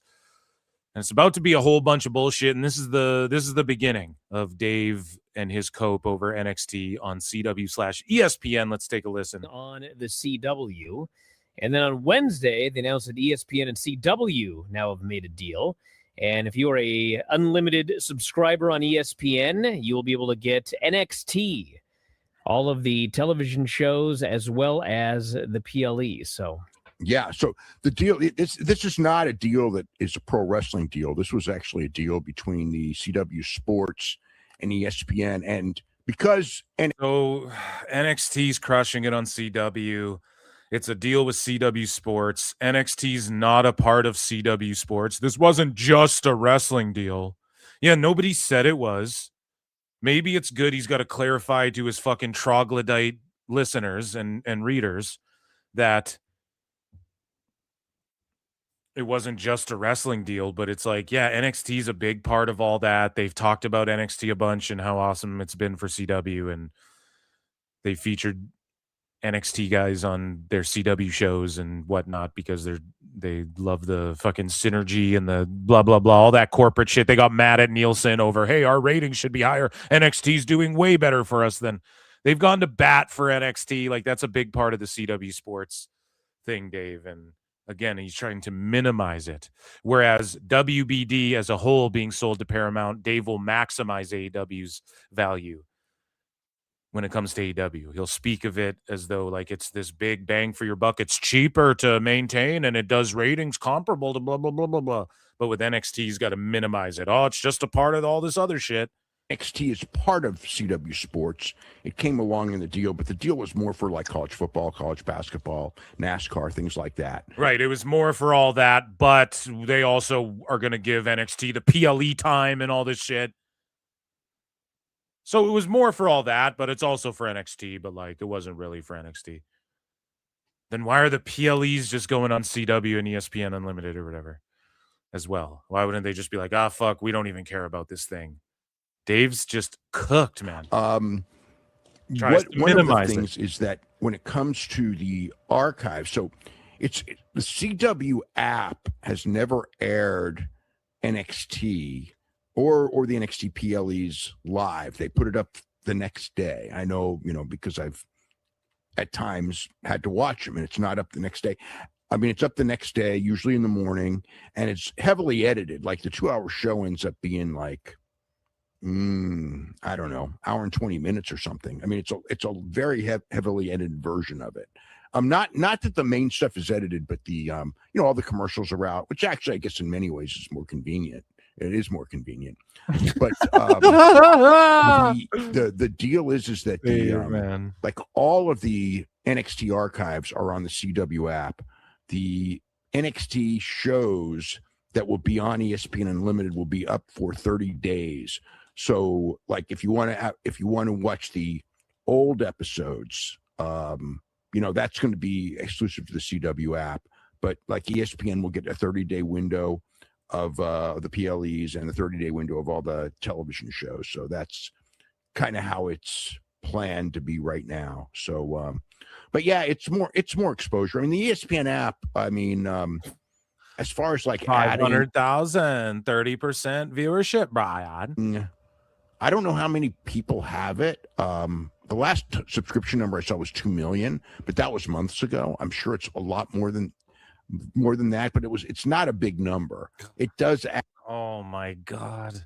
It does add a couple million though, as far as homes. Although, and some of the homes they won't even be watching, I bet. Like, what the fuck, man? If this is AEW, it'd be like at 2 million homes and blah, blah, blah. He would just be fucking glazing it to the sack all the way down, tongue in the balls. Fuck, man. So we move along here, and Dave Meltzer just copes about WWE TKO. He lies about fucking releases and all of this stuff. So Dave Meltzer had this to say about the cuts when they happen, the WWE cuts. And he goes, there's not a chance TKO is ordering who to cut. It is possible they've got an unofficial salary cap, and Levesque, as the manager, has to keep the numbers below that. Most likely, the salary total would be a Khan decision. So TKO. So Nick Khan. So that's TKO. And as far as the key in the personnel decision, that's Levesque. although Khan having input and others having input is likely. So TKO. Oh, so TKO is input, and then Paul's just the fall guy. He's Johnny Ace, but not a creep, and fucking, is in Gorilla and actually doing work, and people respect him and shit. Okay. So it's TKO. So it's coming from TKO, Dave? Oh, okay. It's like Vince would consult with a few people, but at the end, it was Vince's call, not evil Jim Ross or evil Johnny Ace or evil JJ Dillon. Nobody above Levesque is saying who to cut. Maybe Nick Khan. Oh, so somebody above Levesque is saying who to cut, maybe? Oh, For, Oh, my the goodness. young superstar, babyface, the former heel thing. So Ari Emanuel isn't sitting there saying we have to fire Zelina and Kyrie. Yeah, but he might be going, hey, do you see that's 1.5 million on a spreadsheet? How much do you use her? Okay, so that's a number to consider. He might be looking at it like that, though, buddy. What would you know? By and large, the decision maker for good or bad here is Paul. It's like in other years where people blame the person or that person when the decision was 100% Vince. And Dave's just so stupid. We talked about this before. People blamed evil Jim Ross and evil Laurinaitis because they were shooting the messenger. They were mad at them because they had to come, like Jim Cornette explains it. Johnny Ace shows up and he's an asshole and he's just relaying, but I can't even give him too much shit because he's just saying what the office wants. And he's going, look, you got to fucking use real ropes. And I'm like, fuck me. Big Show got hurt on the ropes or whatever, right? Like there's all these old stories. Yes, you motherfuck Johnny Ace or Jim Ross because they're the guys who bite the bullet. And that's what Triple H is. But it comes from above. So you're just saying it comes from above, but it's not from TKO. So who's above Triple H and WWE then? Like, Dave's just such a dumb fucking fuck. So we move along.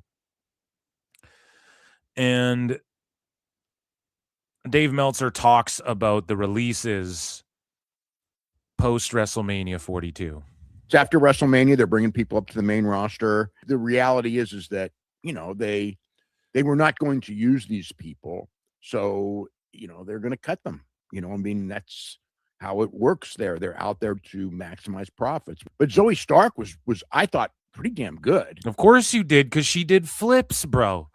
Before she had her No, and I'm not trying to knock her, but like, come on now. knee injury. So, and usually, the usual rule is they don't cut people when they're out injured. They wait until they are ready to return. And so that name surprised me. So Motor City Machine Is that the rule? Because you all cried about Ridge Hall, and I guess he did say usually, but Guns. I never thought those guys would thrive in that environment. It's like those kind of guys, they're better for AEW. I'm not saying that Tony, again, Tony just signed the Rascals. How many guys do you need? I mean, if he were to get a television deal for Ring of Honor, and again, he hasn't gotten the right offer. this is what it is. Nobody's booking good tag wrestling, and so the machine guns are just kind of fucked. And you have the Bucks like competing in the tag division, but then they're also just in 10-man whatever the fucks all the time. And it's just cringy, goofy garbage. Then on the WWE side, they just have no plans for tag wrestling at all. And it's like, oh, the Street Profits are back.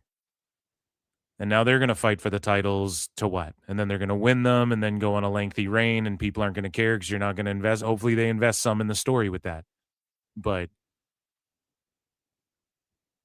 that's what it is for the machine gun. So he's like, they wouldn't thrive there. So would they thrive in AEW? I mean, Tony wouldn't. Look, he already got the Rascals. At least he's being somewhat rational. But it's like, okay, where do they go then? Like everybody thought they were going to stay on and just retire in WWE and be coaches and shit after. And that's what all the sheets were saying. Looks like that's wrong. For that. If he used to get that, man, those would be two of the first guys I would pick because they're a great tag team.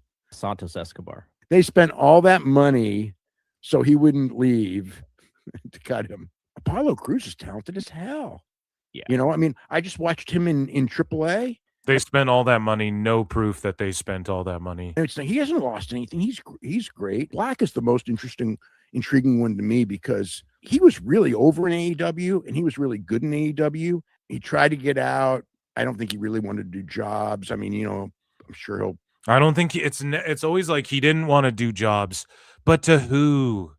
It's not like he's sitting there going, I won't lose to Cody Rhodes and I won't lose to fucking. It's like, you're not going to have Daniel Garcia tap me out, buddy.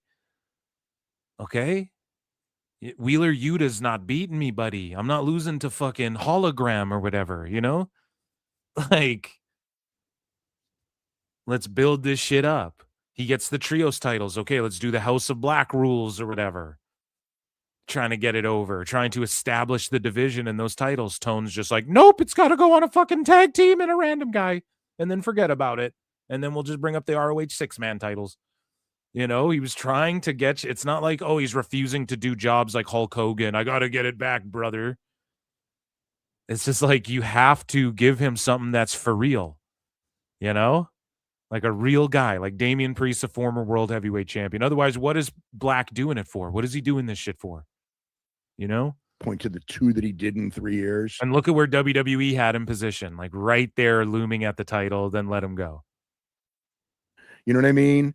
But and that one shocks me as well. And again, there's an allegedly that he was like complaining about creative in WWE or something. So maybe he's just vocal about what he likes and doesn't like. Who fucking knows? But, and maybe that's not true at all. But just labeling him as he doesn't want to do jobs just in general, or like he doesn't agree with Tone's shitty mark ass booking.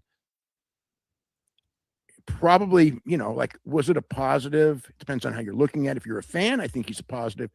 If you're back there working and everything like that, I heard my share of negatives for sure. And so I don't, you know, he's talented as hell. Yeah, I don't know where Black and Zelina should go, but again, Dave, he puts over Black quite a bit, and he says the idea of Aleister Black and AEW was not fondly thought out by the people I spoke with there at AEW. Now, I did not speak to Tony Khan, so that means he did specifically speak to Tone. Tony Khan. He never names names, so if he names a name, that means it's Tone.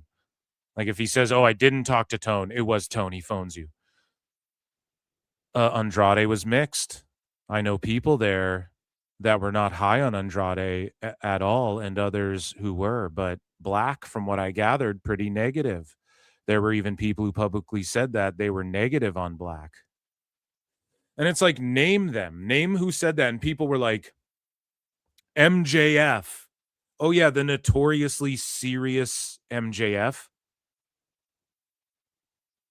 The notoriously serious guy, MJF, who's not kayfabing everyone on fucking Twitter all the time, said something about, oh, really? Okay. And then someone said Anthony Bowens, and it's like, no offense. And hey, this, you know that I'm in good faith, Brian, as Dave Meltzer would say when I say this, because nobody puts Anthony Bowens over more than me. Nobody. Look up the transcripts. I put that motherfucker over more than anybody, and I'm like, how does AEW fuck this guy up? He needs to go to WWE. I'm not saying he'd be a big star, but he, like, him and the Acclaimed would have fit in on NXT in the last era. They would have fit right in. They would have been the top fucking tag team. So in the previous era, this new rebuild, I don't know about now, but Bowens, I'm like, dude, he's on every red carpet. Like, why don't they do more with this guy? He's got a good look. He's the better worker. He can cut a promo. We just need to know more about him. We need to, like, you know, he needs a storyline. He needs something real. He had to wrap up his storyline with Caster on the fucking indies. And people are like, Bowens said that something about Black. Find the tweet. And if he did, here's the problem. Did Black not want to lose to Bowens? He shouldn't be losing to fucking Bowens. Okay? Would you please shut the hell up? So if it was Bowens, shout out Bowens. I love Bowens. But Black should not be losing to fucking Bowens. And if that's what he's butthurt about, I'm sorry. You know what I mean? Sorry, Bowens, but he shouldn't have fucking lost to you, and that's on Tone, because Tone ain't built you up to where you should be beating Aleister Black. For fuck's sakes, like. So yeah, is he upset by it? Maybe. Okay, then somebody, but bring me someone real who's like, no, he fucking, this is what it is. You know? He's vocal about creative shit. And that rubs egotistical people the wrong way when they don't want to, and Tone is that way. That's what Niccolo Piccolo seemingly exposed or claims is true. Who knows if it's real or not. Time will tell. But I'm willing to believe that. And Tone has admitted he's shut off to everyone creatively. So if you're a guy like Black, who's got a lot of ideas, you don't come up with a character like this. He's been developing this character since Tommy End on the fucking Indies, making a name for himself. And he develops this character, NXT champ. Triple H is like, dude, if I have control of this place, you'll be fucking world champion. He comes to AEW. He's working with Rhodes. He's really fucking over. Rhodes has to leave, and then Black gets buried and told he doesn't want to lose. Or is he just vocal about his character? Like The Undertaker. Would The Undertaker just fucking lose to all you marks? Or would he be vocal about, like, no, we have to do this to protect this and da-da-da-da? I'm not saying Black's The Undertaker, but he's got one of those gimmicks where you got to work around his shit, you know? It's easy for Darby Allin to just go, well, I'll just I'll just fall down the stairs, man. I'll just fall backwards onto the thing, through the thing. You know, like whatever thing, insert it's like Mad Libs. I'll fall through name an object and then into the name an object, right?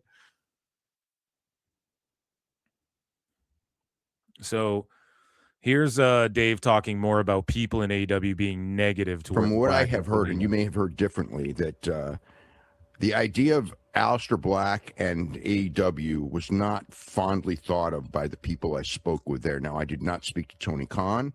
You know, I mean, Andrade was mixed, you know, when, you know, I know people there that were not high on Andrade at all, and others who, you know, who were. But Black, from what I gathered, pretty negative. There were even people who publicly said that, you know, that they were negative on Black. Did you see that Zelina name them?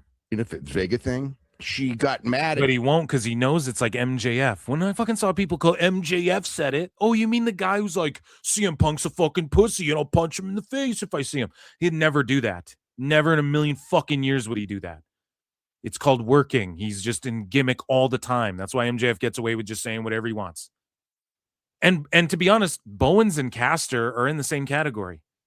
And now I know Bowens wasn't the one just saying whatever he wanted. Caster more was doing that. But like Bowens, come on, was he mad because Aleister didn't want to lose to him? We can all agree he shouldn't be losing to fucking Bowens. Anyways, your buddy Sean Ross Sapp.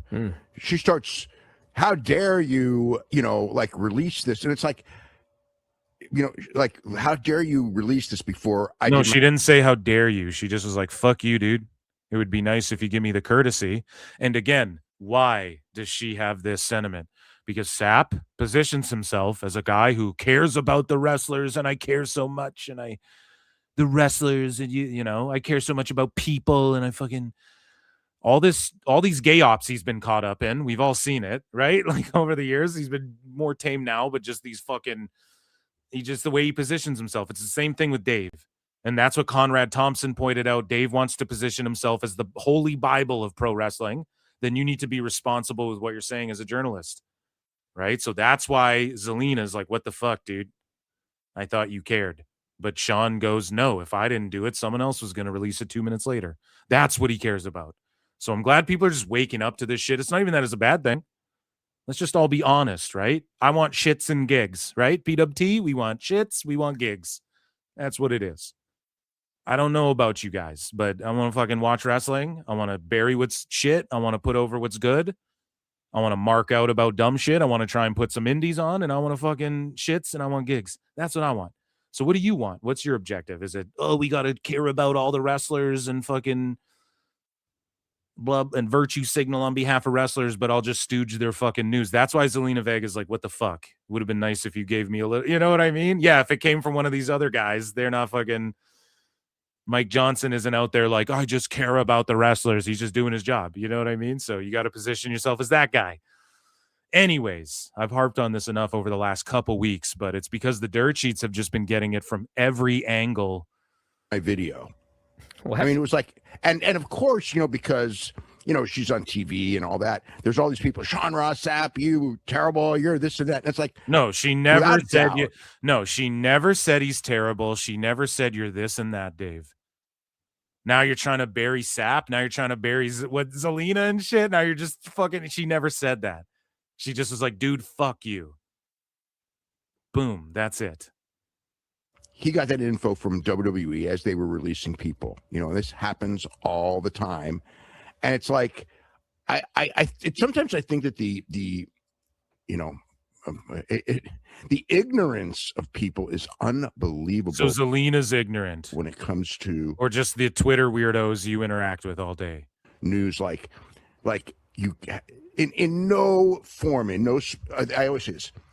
If this is, I don't care if you're in wrestling, I don't care if you're talking about wrestling, if you're having takes or whatever, and you have some thoughts about wrestling or anything related to wrestling, please insert, because this would have solved so many things this week that I had to go through. What the fuck are you talking about that you had to go through? He makes it about himself? Buddy, you didn't get released from the Worldwide Wrestling Federation. The fuck you talking about? What the fuck is this guy talking? All the things I had to go through with people on Twitter that you could fucking just mute and ignore? You just put your phone down, Unk. Get some rest. What the fuck, man? And that other people had to go through. That other people had to go through it. Fucking Twitter.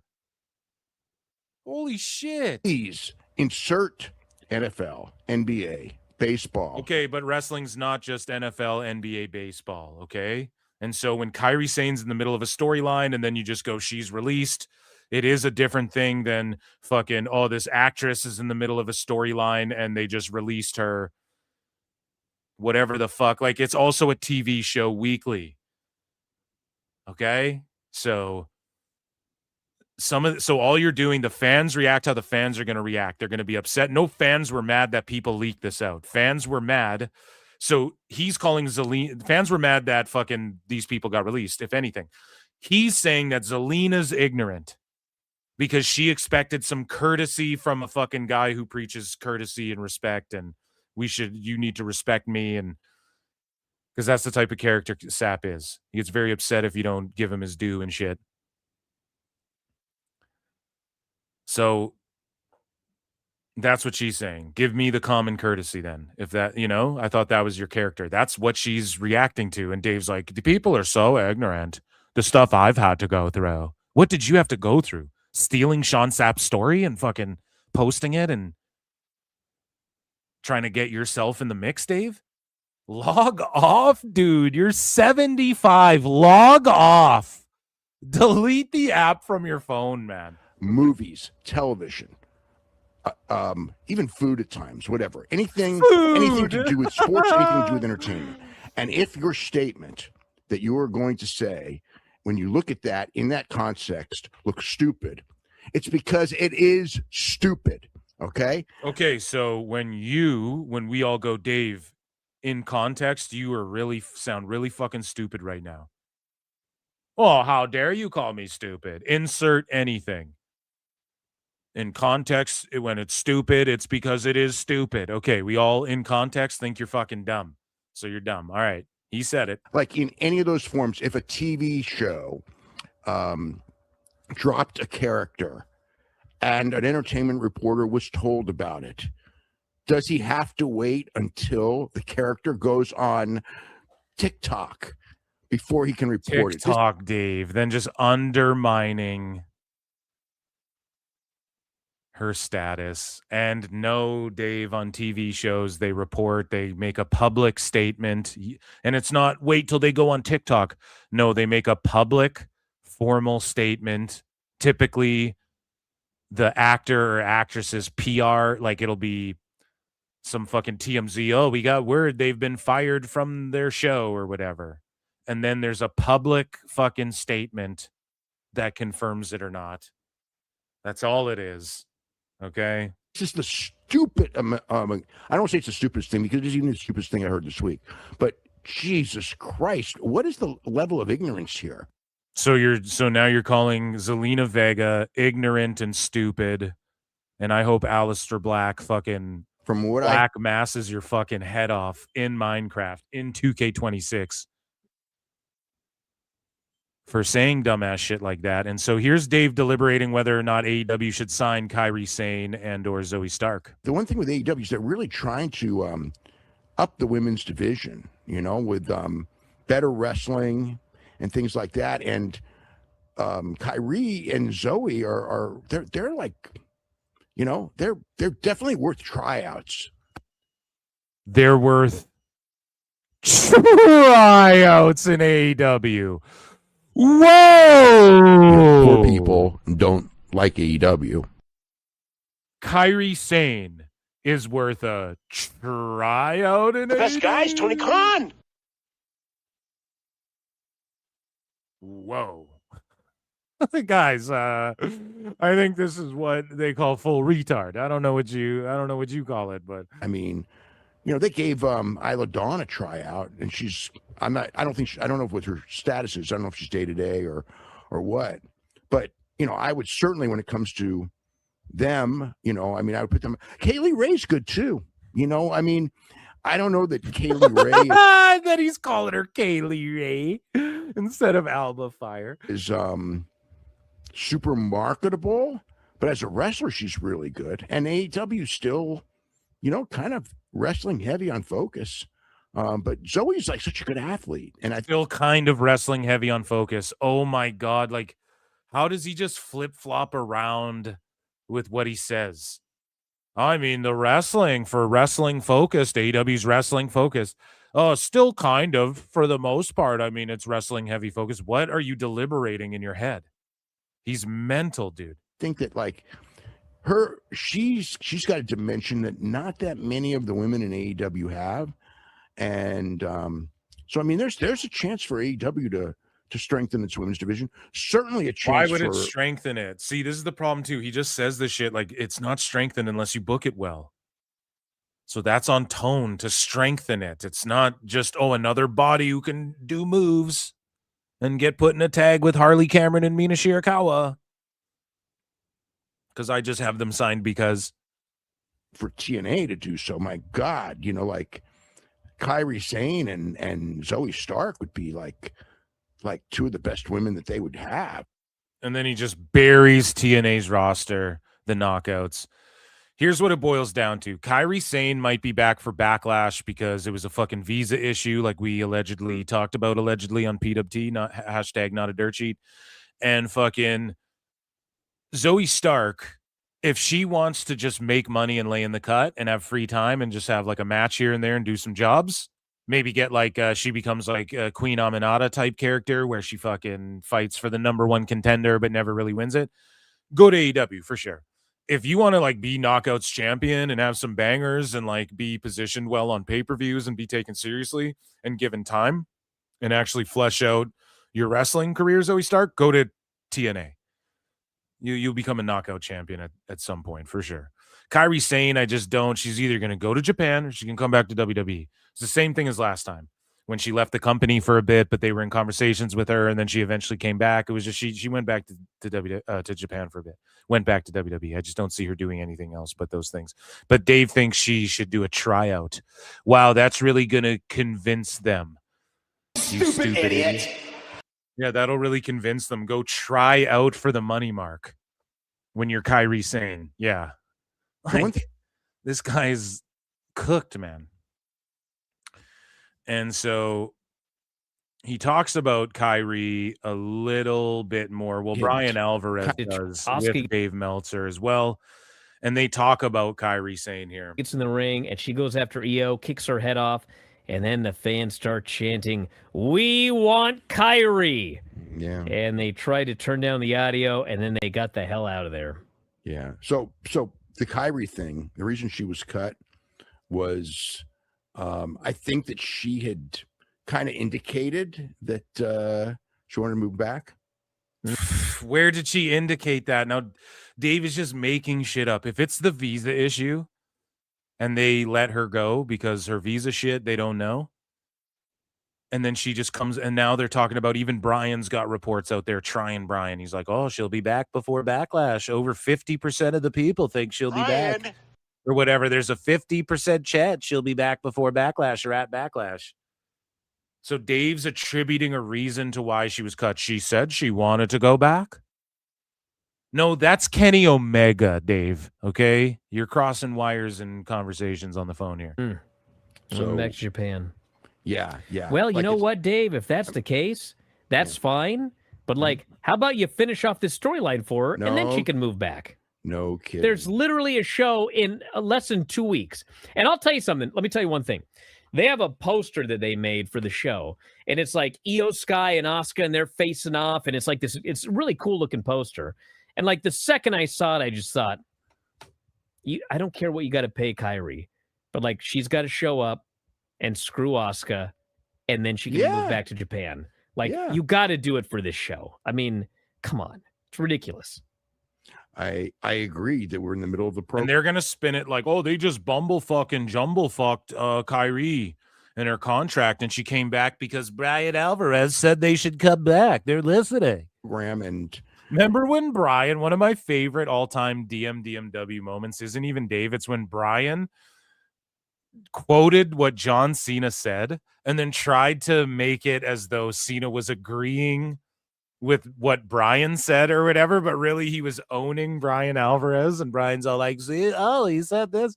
That's one of my all-time shorty pie, cutie pie Bry moments. You know, the reality is like, this is not a money issue. You know what I mean? Bryan. It's like this company makes, whatever it is. I mean, like, he doesn't even know the number. I study and learn the business. He doesn't even know. The revenue is between UFC and them and throwing everything. The revenue's in the billions of dollars. So it's, you know what I mean? It's like to keep a cohesive storyline, and it's just not that expensive to do. I mean, they probably, I don't want to say squander, because I'm sure that the squandering is not the right word, but they fumble. So fumble, but you don't want to say fumble because that's what people say about Tone. Probably spend, way more on, things that are inconsequential in many ways. I don't know, man. I'm leaning on this. If it's a visa issue, if she shows up and then it comes out as a visa issue, I'm just gonna laugh. I'm gonna laugh so hard, right? Compared to that, but yeah, because Husey be smoking these dirt sheets, man. We move along here, and Dave Meltzer again. He talks about WWE and Nick Khan, I guess, so the TKO side of things, and them dismissing the online chatter that we hear from folks like about Kyrie and whatnot. Or we'll circle back to that, but let's talk about these. Let's talk about these signees. So Dave says, according to reports, WWE were politically forced into signing RFK Jr.'s niece, Zoe Hines. Now, here's the problem I have with this. RFK, please sign my niece, Triple H. It's all about the game, and now you play it. Triple H, sign my niece. Right? I'm all good. Like, RFK Jr., whatever the fuck, okay? He wants people to be healthy. I'm all for that. Right? Whatever the fuck he's talking about. I don't care that Zoe Hines is related to him or not. Is she good? Now, she has like a baseball background. We covered it on the show. She's like an athlete, a real athlete. And she loves WWE. And I mean, beautiful young lady. She's got a good look, I guess, right? I don't know. I mean, it's generic, but maybe she figures out a character. Who knows? The problem with Dave doing this is that now this girl is this young lady, this young woman is never going to make it on her own merit. Like, let's say she fucking is the biggest wrestler in the world. It's going to be, well, Triple H is friends with RFK Jr. It's never going to be like, oh, she's actually good. And that's what Dave's already doing to this young lady during her tryout. They were forced to let her try out. They try out 1 million people, and she has an athletic background. If you have an athletic or an acting or social media background, which is acting, all these phony fucks on social media, all these phony fucking influencers. If you have a background in any of those things, they're interested in you.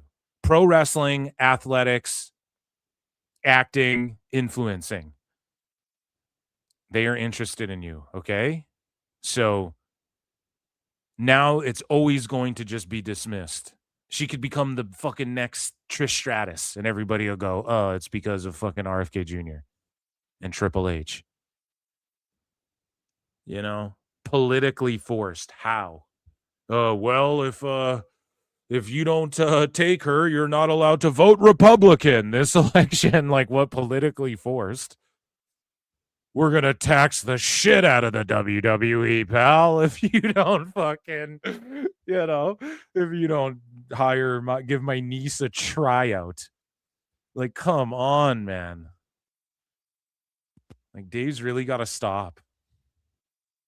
So Dave and Bryan believe that there's more Wrestling Observer, or pardon me, Dave and Bryan on the Wrestling Observer. I'm losing my mind now, like Dave. They believe that there's more WWE departures on the way, and I am going to circle back to that Nick Khan stuff, but just more when we get into the weeds of TKO stuff.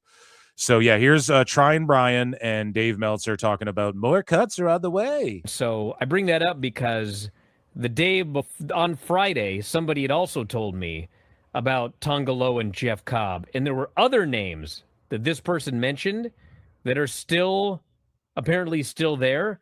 So suffice to say, I think that there's more names that are yet to be announced. But certainly watching SmackDown, there's a lot of people I'm a little concerned about. Yeah. Well, I mean, they grouped Tama Tonga in with, JC Mateo and Tonga Loa when they talked about how Jacob Fatu had taken all of them out. Yes. Except for Talatonga. Yes. So, I mean, I don't know, but I mean, people say, well, they were building up something, him and Nakamura. They were building up something. They were building something with Kyrie. That means nothing. If they're going to get rid of you, they're going to get rid of you. Okay, so here's the thing. Bry's right. Points for Bry. We're building up something with Tama Tonga and Solo Sikoa and Shinsuke Nakamura. Yes. They haven't touched it lately. No.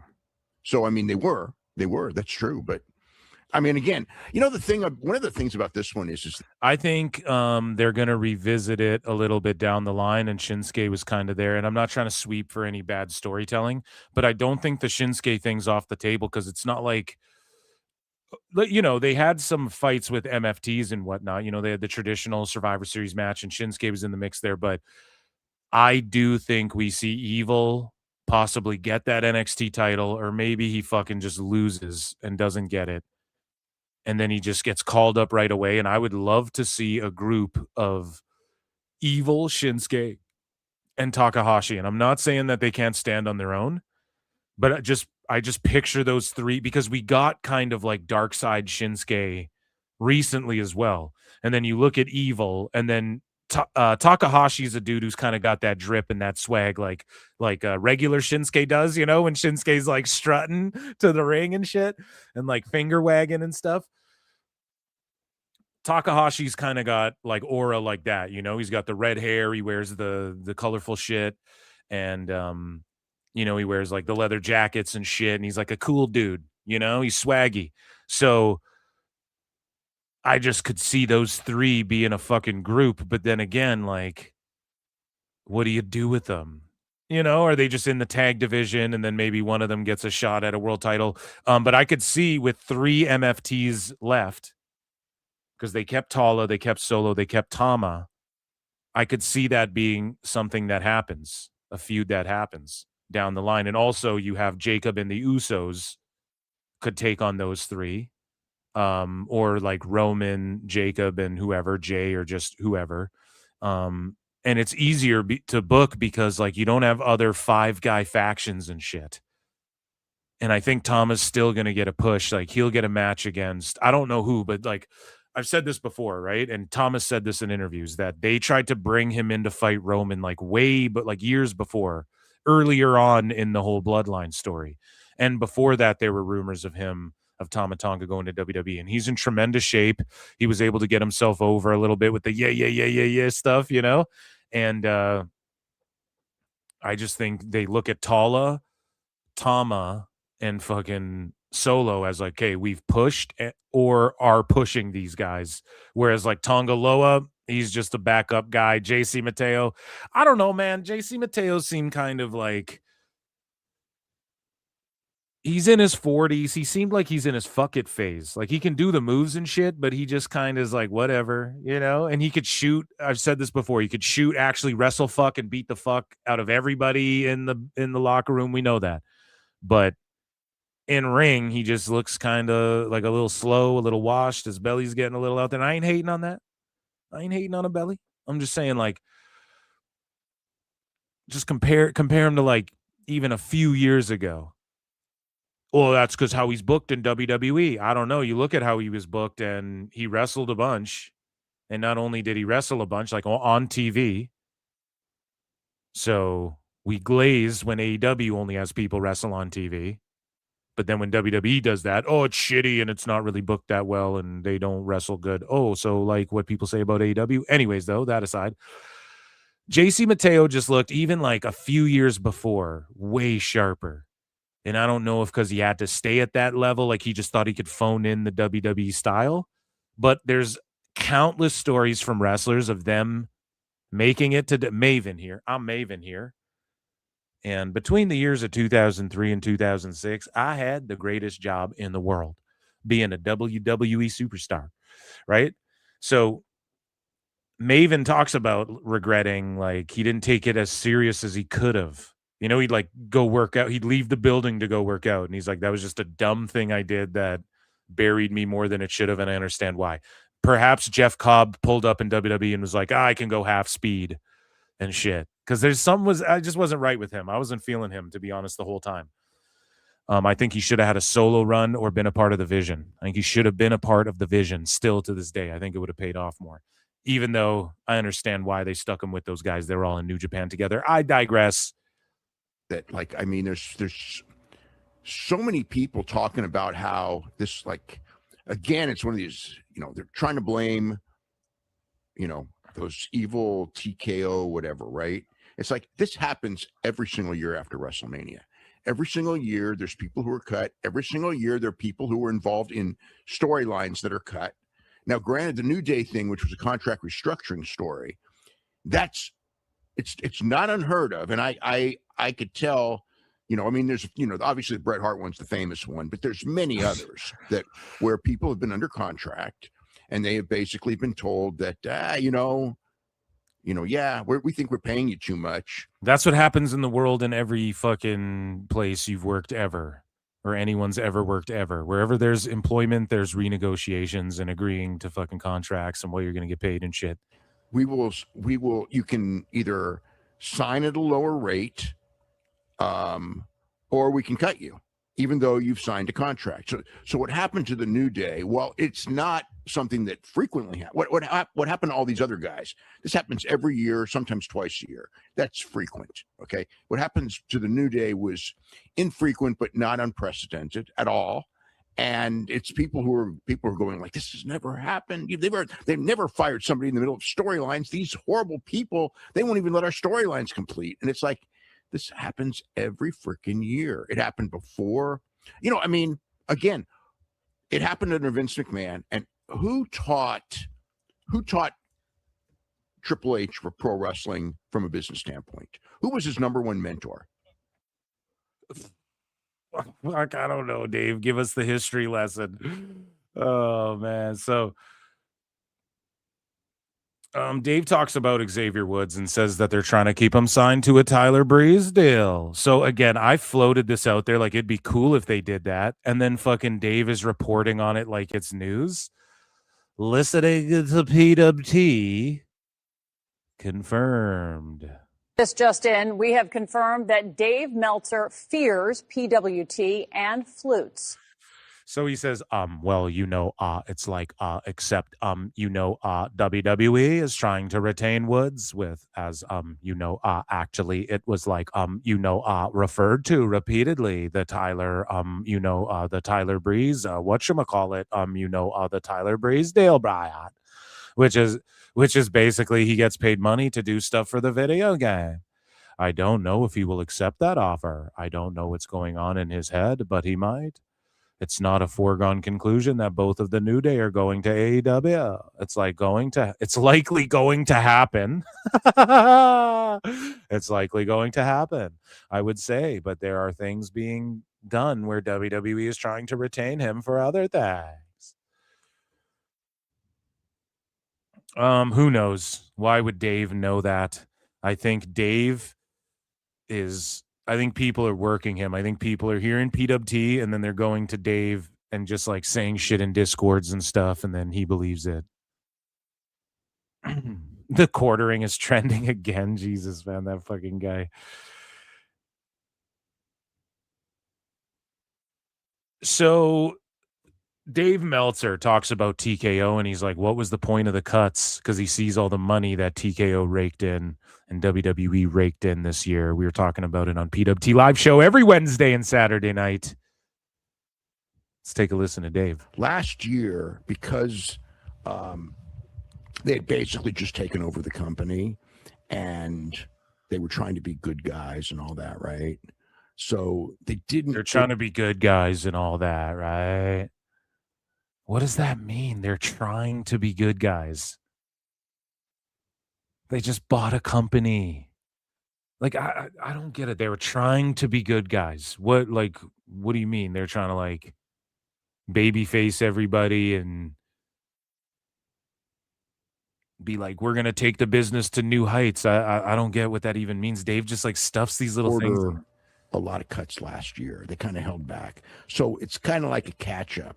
It's a catch-up. Ketchup and mustard, Bryan.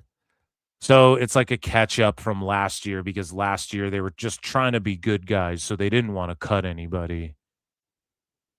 And they didn't want to, but they didn't, and they signed a bunch of guys who now just didn't get cut, like Rusev and shit. So this is a catch-up. They're just catching up from last year. The fuck are you talking about, man?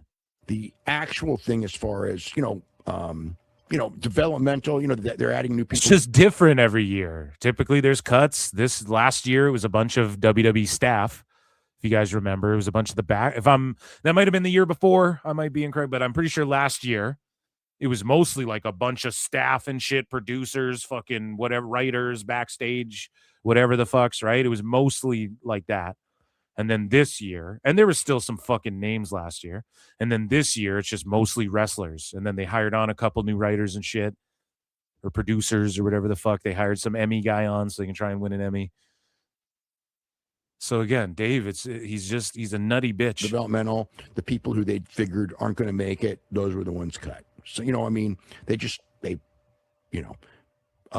main roster cuts, essentially it was two things. Number one, all the people who were brought up from NXT that got spots, essentially they wanted to, remove a similar amount of people, and they went to creative. It was creative that made the call as to who. They said, like, who. It was creative that made the call entirely, even though it's a money-saving measure.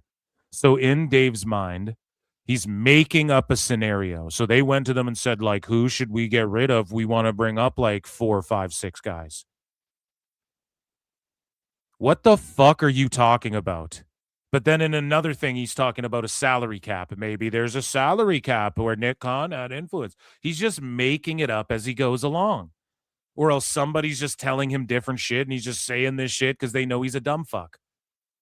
And he's just flip-flopping around. It's so stupid. Dave, it was a cost thing where they went, okay, how much are you paying these guys? They need a pay cut, or they're not going to take one. They can go. How much are you paying this guy? Well, we got like 7 guys we think are ready to come up from NXT. So, Ethan Page gets paid a third. Sol Ruka gets paid a third of what Zelina Vega gets, and she's not doing numbers. Fuck her, we're peace out. You can get rid of her, they talk about all of these things. It's not whatever this conversation, Dave, is. They go up to them and say, look, who are you bringing up? It's just like all of it is working together. It's on creative. So they went, hey, creative, just who aren't you using? Just ask them. I mean, if they're all getting paid $300,000 each, we're trying to save like 10 million here. So just cut whoever you think. Like, there's not like a number and what you're paying people conversation in the mix too. Dave's just cooked. Who are you not planning on using? Who on the roster you're not planning on using? Give us X number of names, which would be the number that were brought up, and additional names from SmackDown. The reason being that SmackDown at the end of this month, not next month, the end of this month, SmackDown is going to The end of this month, not next month, this month. Well, no shit, you just said that. 2 hours. So therefore, there is an hour of less time of television. So therefore, there is less time to put as many. So now it's because that there's an hour less on SmackDown. So let's cut SmackDown people just because there's an hour less. So it's just strictly a creative. I don't know about that, man. I don't know about that. People Dave. on. So therefore, there would be additional cuts on the SmackDown side. So that's the story behind the number of cuts. I don't know if I trust Dave on his assessment there entirely. Like, so the number of cuts are based on, well, SmackDown's going to 2 hours. So who are you paying that? You're not. And then what? You're going to rehire a bunch of people? They just called up a bunch of people too. Are you sure it's not just like, hey, it's after Mania. We're going to look at our overall, the bottom line. We're going to look at what some people cost. We're going to look at how they're being used. And then we need to call a bunch of these people up. Now's the time because the ESPN thing's coming up. Ethan Page, the ratings don't change if Ethan Page is teaming with Miro or the fucking New Day or teaming against whoever. Ratings stay the same. Okay, he gets paid like nothing compared to the fuck. Not that he ain't getting paid, but like he gets paid peanuts compared to the fucking New Day. All right, that's what we'll do. Like and then he's just trying to chalk it up to like, well, the exact number because it's going down to 2 hours and there's a salary cap, but actually it's on creative to go, who aren't we using? I don't know. And it's a catch up from last year because they didn't cut as many people. And they're like, oh boy, we got to catch up on all those cuts from last year, even though SmackDown went from 2 hours to 3 hours. And you were talking about how they didn't cut people. So which is it? Like Dave just doesn't make sense in his bullshit ever. Ever. So we talk more about the TKO side of things. And here's Dave Meltzer talking about Nick Khan and the online hate. And much like Dave Meltzer, he's projecting here. Well, he isn't. Nick Khan does say this, that they don't listen to the online noise and shit like that. But let's hear Dave's assessment of this. And when I listened to this before, or I read the quote, I think originally, but the vocal, okay, so AEW, the IWC is the vocal majority. For WWE, the IWC is the vocal minority of the fans. So in Dave's bubble, he's like, oh, they pretend like they don't listen to the online noise because they don't really, well, they do. They do. They listen to everything. Absolutely. WWE, they've got their finger on the pulse. They're listening to everything. And they're seeing what people are saying everywhere, but they don't cater to the IWC. That's the difference. And they do dismiss it as hogwash, but there, when things become, there's a difference between like there's Twitter noise, which is what Dave's talking about, and then like when real journalists start picking things up and talking about things. Nick Khan separating the two. Right. And it is kind of cope from Nick Khan to be like, we don't listen to any of that, but that's what you got to do. It's just like Tone pretending everything's fine and putting himself over during the fucking Ted Turner segment on Dynamite, telling Sting to go out there and put him over. Tone's in La La Land too, but Dave just doesn't ever call out the malarkey on one side. He just wants to call out Nick Khan. But again, I don't give any of these carnies for carnying. Let's be honest. And Nick Khan's a carny. He understands the wrestling business clearly. He might be a huge part of the reason it's becoming more corporate fucking slop, but he understands and appreciates wrestling for what it is. Absolutely. Nick Khan was a big fucking fan. He's talked about it. He's on record saying doing it. The deal of don't listen to social media. It's a vocal minority. I can go in and get the dumbest tweets possible that come out and say the stupid. Dave, it is a vocal minority. Social media is like the vocal minority of WWE fans. It's not that way for AEW. That's why Dave is biased. He just shows it more and more every time he talks about this stuff, which side of the aisle he's on. There's things possible and go read it to people and go, hey, see, look how stupid this is. And it's like, yeah, that's like maybe from the dumbest 5% of the people, of course.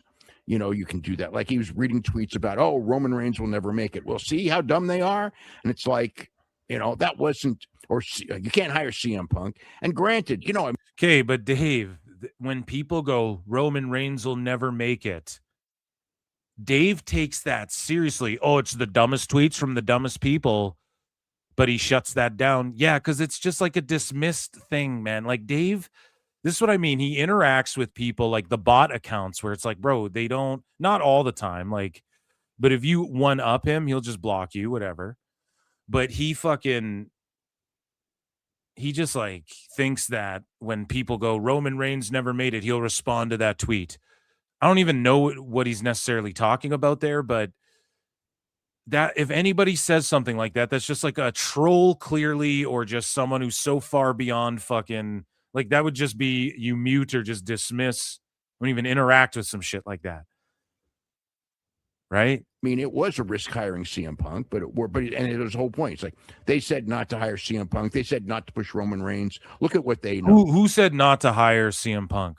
Oh, and it's like, there's plenty of people who. What is Dave even talking about? To push them. There's plenty of people who did want CM Punk, but he read like, it's like one of those things. This is recently. Punk's been back in WWE for years, dude.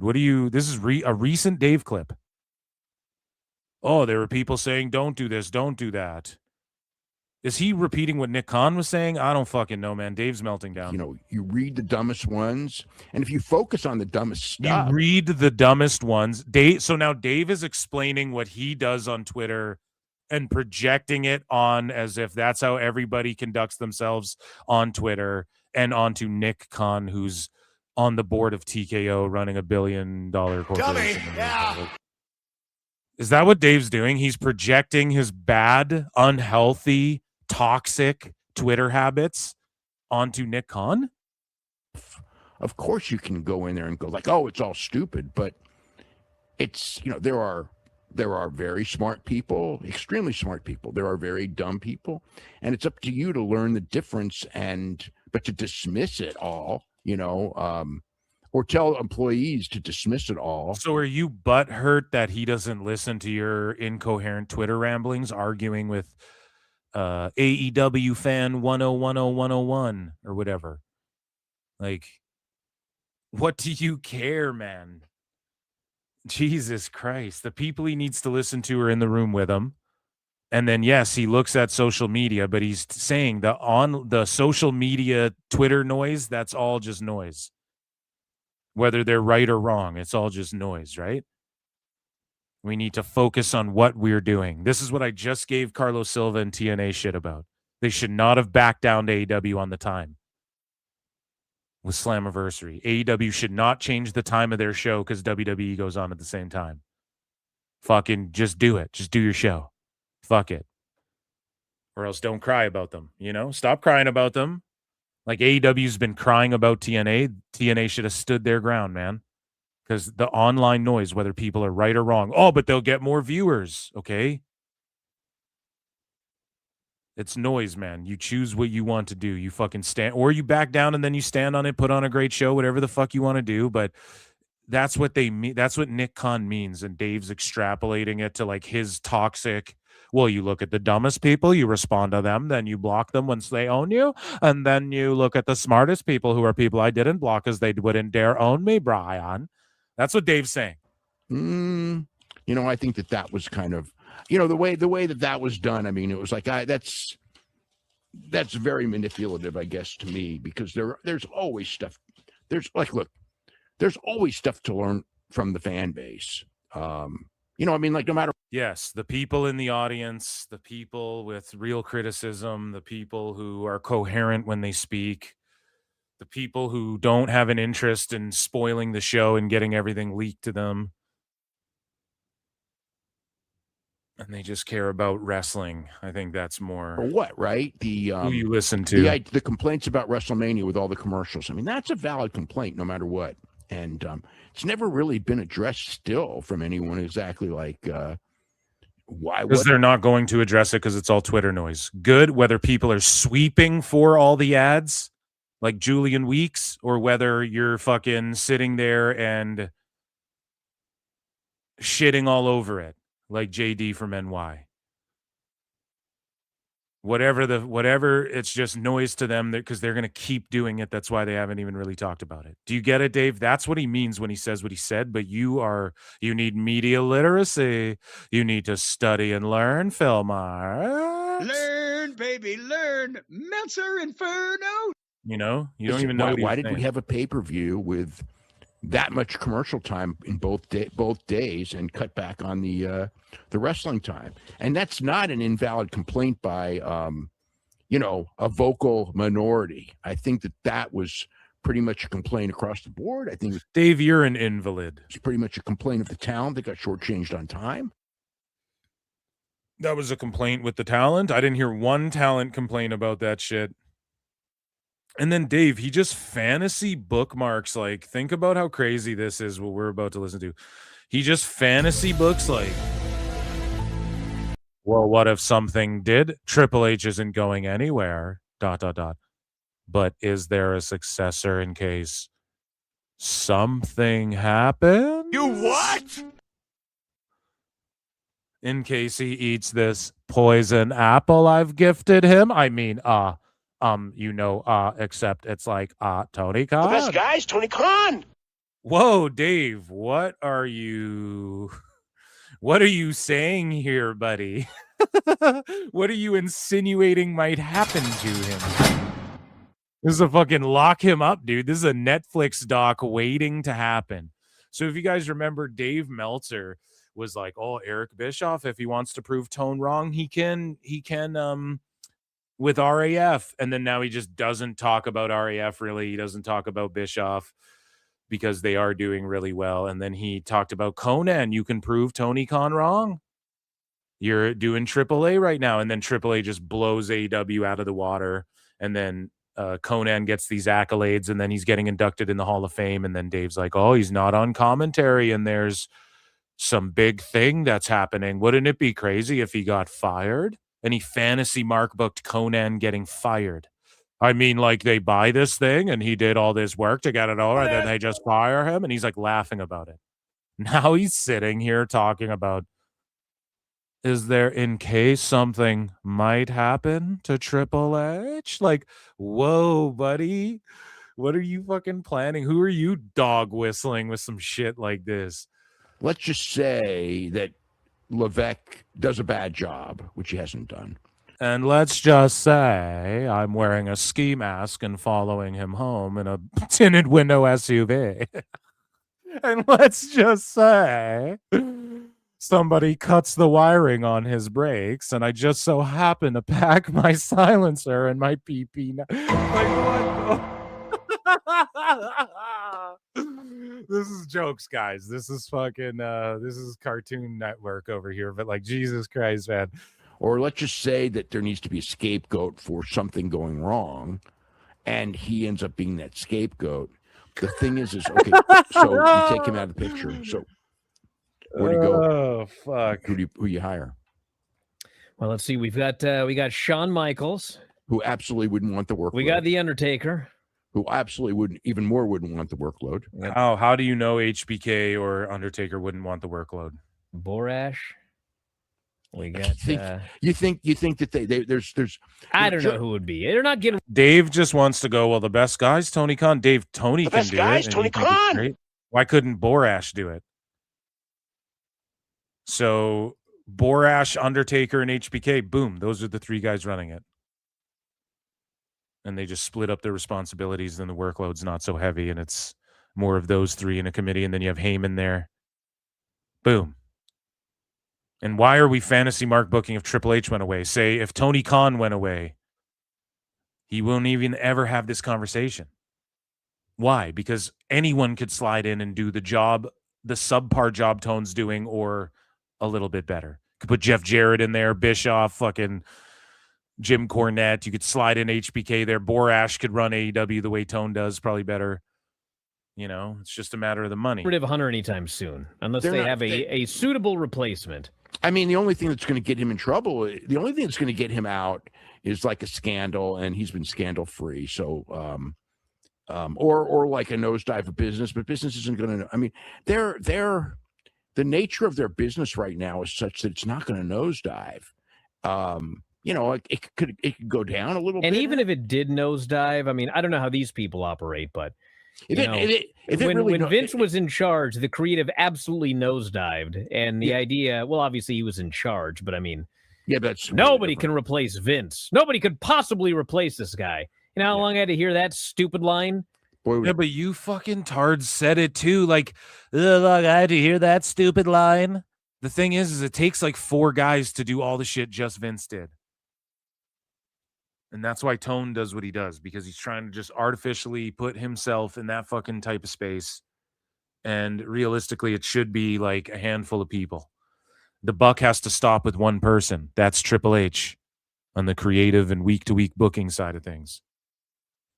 Right? So, yes. Oh, who would take his place? No one could do it. It's only could be one person. Well, it's not even really one person right now, according to you, Chucklefucks. Nick Khan's telling them who to release and shit.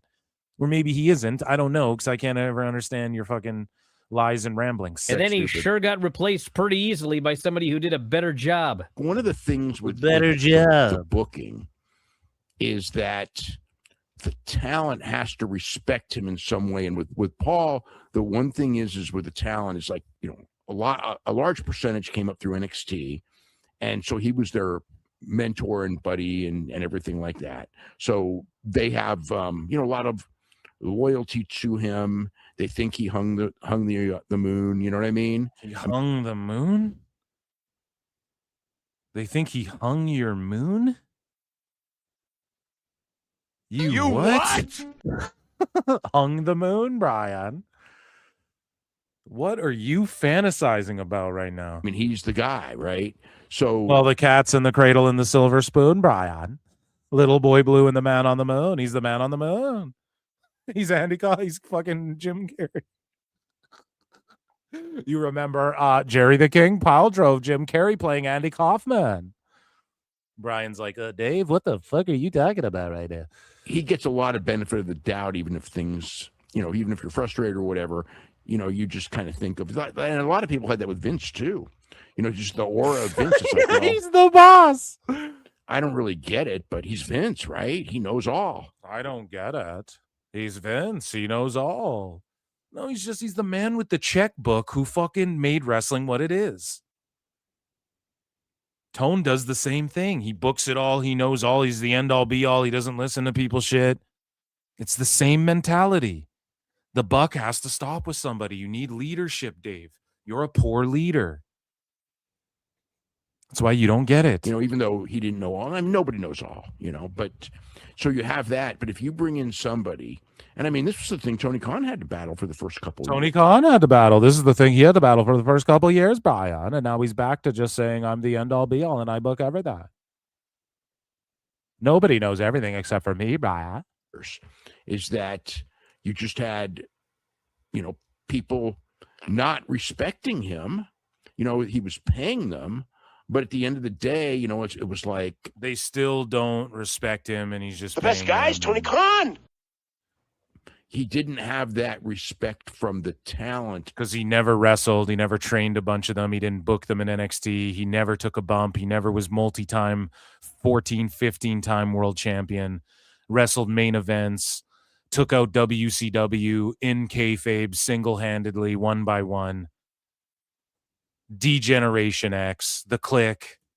He didn't help discover people like China and make her fucking so big they debated making her a world champion. She won the IC title. Tone hasn't done a good goddamn thing. He's taken guys who were over in other companies and then positioned them as if they were over in his company. That's all he's done. He's never fucking made a guy. Look at Darby. The worst attendances, the worst ratings and shit. Dave's coping about it. Look at Darby. Why? Because he never made Darby a star. He never made Sting lay down for him. Never did business. People don't respect that shit. He's a money mark. And Tone had to deal with it at first. He's still dealing with it.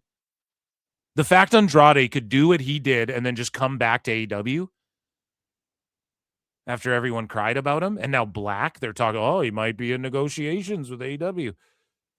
And you're even deliberating if he can go back after he wouldn't lay down and do jobs. People don't respect that because Tone doesn't respect himself. At first, he had to earn it. I think he's got it now. He had to earn respect. How did he, to a degree, how did he earn respect from anybody?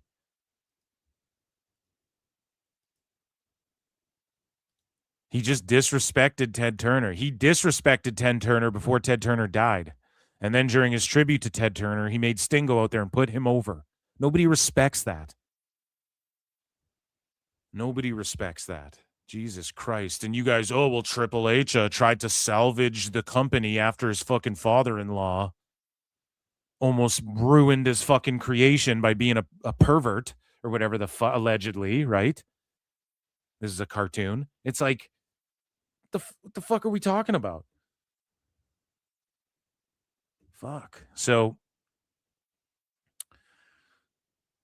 Dave Meltzer, he talks a little bit now about the creative aspect of WWE and the types of fans that were at this year's WrestleMania and how it was different from previous years, even though, Dave, you were just hanging out you got paid to do a watch along. You charged tickets to have a bunch of marks watch WrestleMania with you. Like, what the fuck would you know? You went and did all these things with your group of troglodytes. So how the fuck do you know who was in Vegas to see WrestleMania? I'm just joking. You obviously seen the crowd. But this is when... Now, a lot of people levied this criticism towards AEW for a long time and All In. And people were like, look, man, I'm not trying to do like a race thing and seem cringe, but it just seemed like a lot of like neckbeard, losery white guys at fucking AEW shows. You remember that? That was like a criticism a lot of people gave to AEW. Here's Dave like doing the same thing. Essentially, he's trying to like, oh, the people, there was no culture there, Bryan, and all this shit. And here's him talking about the type of people who were at WrestleMania and pretty much shitting on WWE fans. Because, poor people and cultured people don't like WWE. Or wait, maybe I said that backwards. I don't know. He's saying cultured people don't like WWE, I guess. Poor people don't like AEW. There were a lot of wrestling fans. I saw them everywhere. It was completely different from last year. Got to be way, way down in foreign fans. Yeah, there's some friends of mine or people I know from the UK that were there, but way less.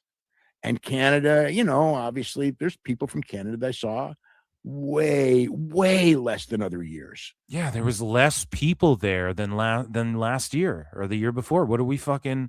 You learn how to do math, Dave, today? Holy shit. God, this is going to sound terrible, but the look. See, he's going to talk about the look. So when people talked about, okay, the look of this AEW crowd is like fucking neckbeard sickos and shit, and people got so triggered by that. Do you guys remember that shit? And especially when it came to All In.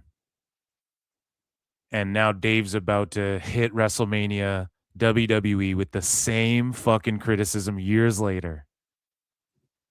The look of the wrestling fans this year was different from every year that I've gone to wrestling. They weren't hip like me. They didn't have the flyest merch. They weren't, what are they called? Fly beasts. What are those guys called? Beast games? What are Mr. Beasts? I don't know. The week of WrestleMania, because I don't go to the show itself, but I've gone most weeks to the week. But I've gone most weeks to the week.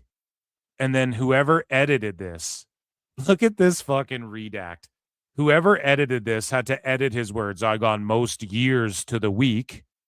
But Dave's saying I didn't even go there. So the people I saw around Vegas, but who weren't at WrestleMania, didn't look that cool. Shut the fuck up. You weren't there. You weren't in the building. Shut up. You didn't see the people in the building. You were just in and around Vegas at a barbecue spot and shit that you booked in advance for you and your fucking cave-dwelling Morlock mutant fucking fan base to hang out with you in Vegas. I didn't go there the week of the week, and that's why I kicked your leg from your leg, Brett. The week from the week, look at the captions. Buddy had to go in there and edit what he was trying to say. Imagine that phone call. Brrr, Dave, what were you trying to say? Well, how dare you ask? It's pretty obvious. If you studied and learned, you'd know that I meant years. WrestleMania, the week of WrestleMania, because I don't go to the show itself, but I've gone most weeks to the week. Most weeks to And the it was- week. And that's why I kicked your leg from your leg. What the fuck are you talking about? just different. It was like the people I saw. And that's why I was the right gay at the right gay guy time. Let's do it again, Vince, brother. Were way more stereotypical of wrestling fans and way So what happened was Dave pulled up to Vegas. He got people to pay to hang out with him. His fan base and the troglodytes around him are these fucking smelly, lame neckbeard dudes. And he's like, wow, I didn't go to the actual show where all the fans who paid shitloads of money, different cultures, you could see it in the fucking different ethnic groups, all colors, creeds, shapes, and sizes in this fucking building watching WrestleMania. You can see it when you're watching the show. But the people he saw in Vegas on the outskirts where he had to fucking scurry away to have his Brazilian steak night and shit, so Booker T didn't fucking kick him out of the place or whatever. He had to he saw what the people looked like, and he's like, oh, culturally, I mean, they look like a stereotypical, just a lame wrestling fans. Even though that's the same criticism levied towards AEW, and people were like, how dare you say that? That's just untrue. That's fucking bullshit. Da-da-da-da. People were saying how that wasn't fucking, you can't say that. And it's just crazy, man. It's such projection. It's just him making shit up in his mind. And it's just him going, this is an anecdote based off of the people he surrounded himself with at WrestleMania week. less of people who you wouldn't think are wrestling fans would come up to you, if you know what I mean. It was the people who were there, especially You weren't there though. You said you weren't there. think that, again, I don't know about going to the show, but it was So the people just who were in Vegas. So this is a criticism of Nevada. Is that what this is, Dave? What's the point you're trying to make? Hackamania was there right before WrestleMania.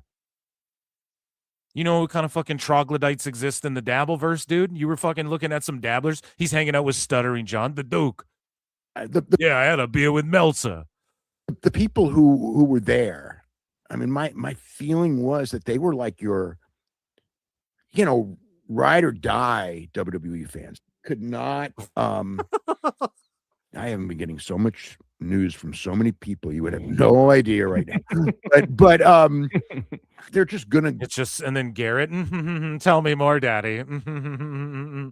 Yes, tell me more. Go because it's WrestleMania and it's almost like, I don't say it's like a need to go, but it was different from before. There was just less people, and you didn't hang out where anybody was. And you're an old man, and you're not as popular as you once were. People think you're a joke. People see you and probably try to avoid you now, Dave. So you didn't see many people. Fuck's your problem? What's wrong with this guy? There were a lot of. And so Dave Meltzer and Bryan Alvarez, they have some stuff to say about the creative aspect of WWF right now.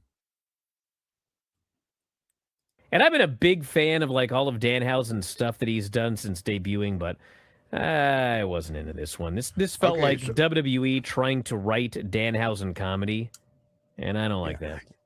Okay, I feel that Danhausen is great in small doses, and tonight's show, or Friday night show, I should say, Friday night show was not small doses. There was a lot of Danhausen on this show, and a lot of Miz.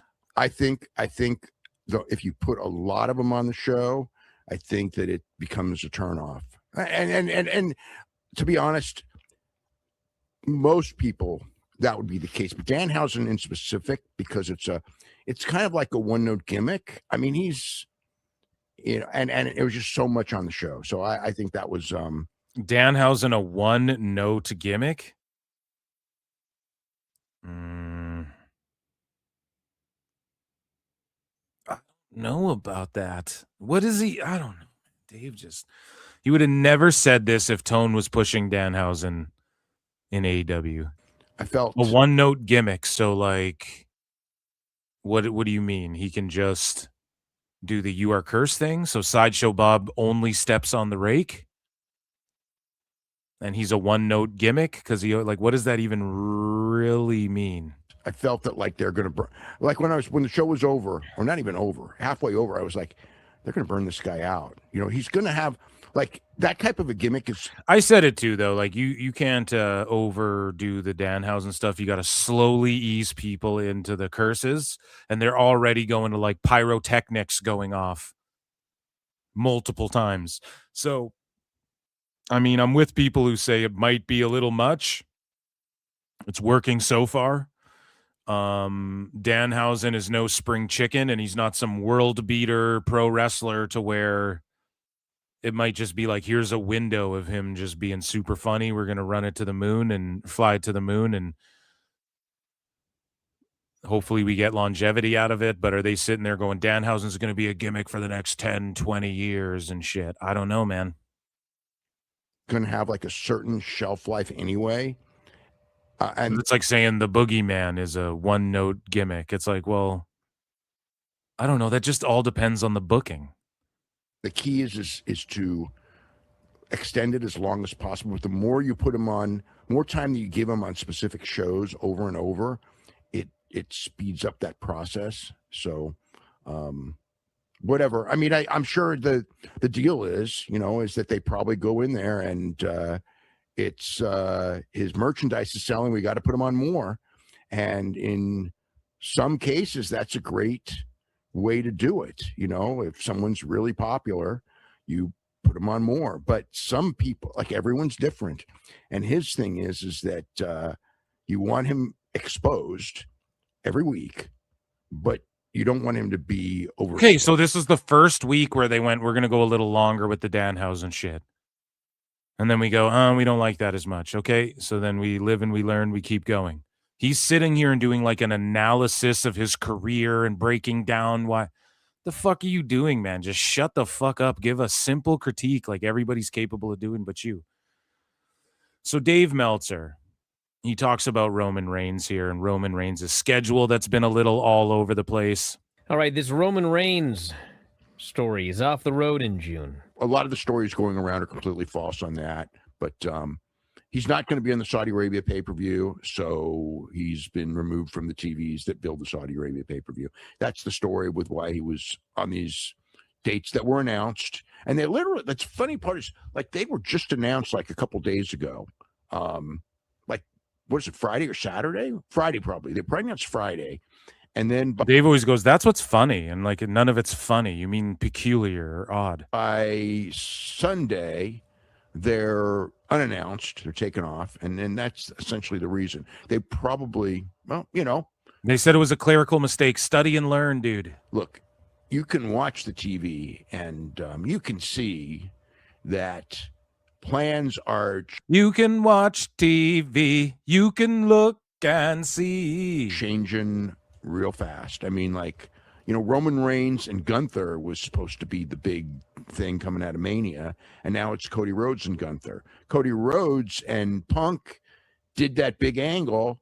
It wasn't a big angle to set up, and then they switched from it. Dave, they planted the seed the night after WrestleMania, but you're too fucking dumb and goldfish-brained is the problem. So they just planted a seed, and then throughout the year, we're going to get Rhodes versus Punk. One of the main events this year, the next WrestleMania that we get. Whether it's in Saudi or wherever the fuck, right? Who knows at this point? And then they want Seth Roman. It was a big angle. It wasn't a big angle, dude. It was like, here's chapter 1 of this year, of the start of the new season of WWE after fucking Mania this year. Set up a big match, and now it's Cody Rhodes and Gunther. So why? He just has he just doesn't get it, man. Whatever. I mean, I couldn't even answer the question. There's many changes. They have plans, and they don't stick to plans, and it's a different kind of not sticking to plans than Vince, but that's the situation right now there. It's so the plan isn't Rhodes Punk. Are you sure about that? I don't Dave? know. Well, apparently it was Friday that he was added to the shows. They've had the dates and locations for a long time, but they added him Friday and then immediately removed him. So I suppose it's possible that one hand didn't know what the other hand was doing when they added him, and then someone immediately said, hold on a second. And It's not so much one side didn't know. It's Oh, how do you know? Because they just said it was a clerical mistake and somebody just wrote him in and they didn't mean to. that One I hand think they doesn't know. assumed I think they something. assume something. Like they don't know Roman's fucking schedule.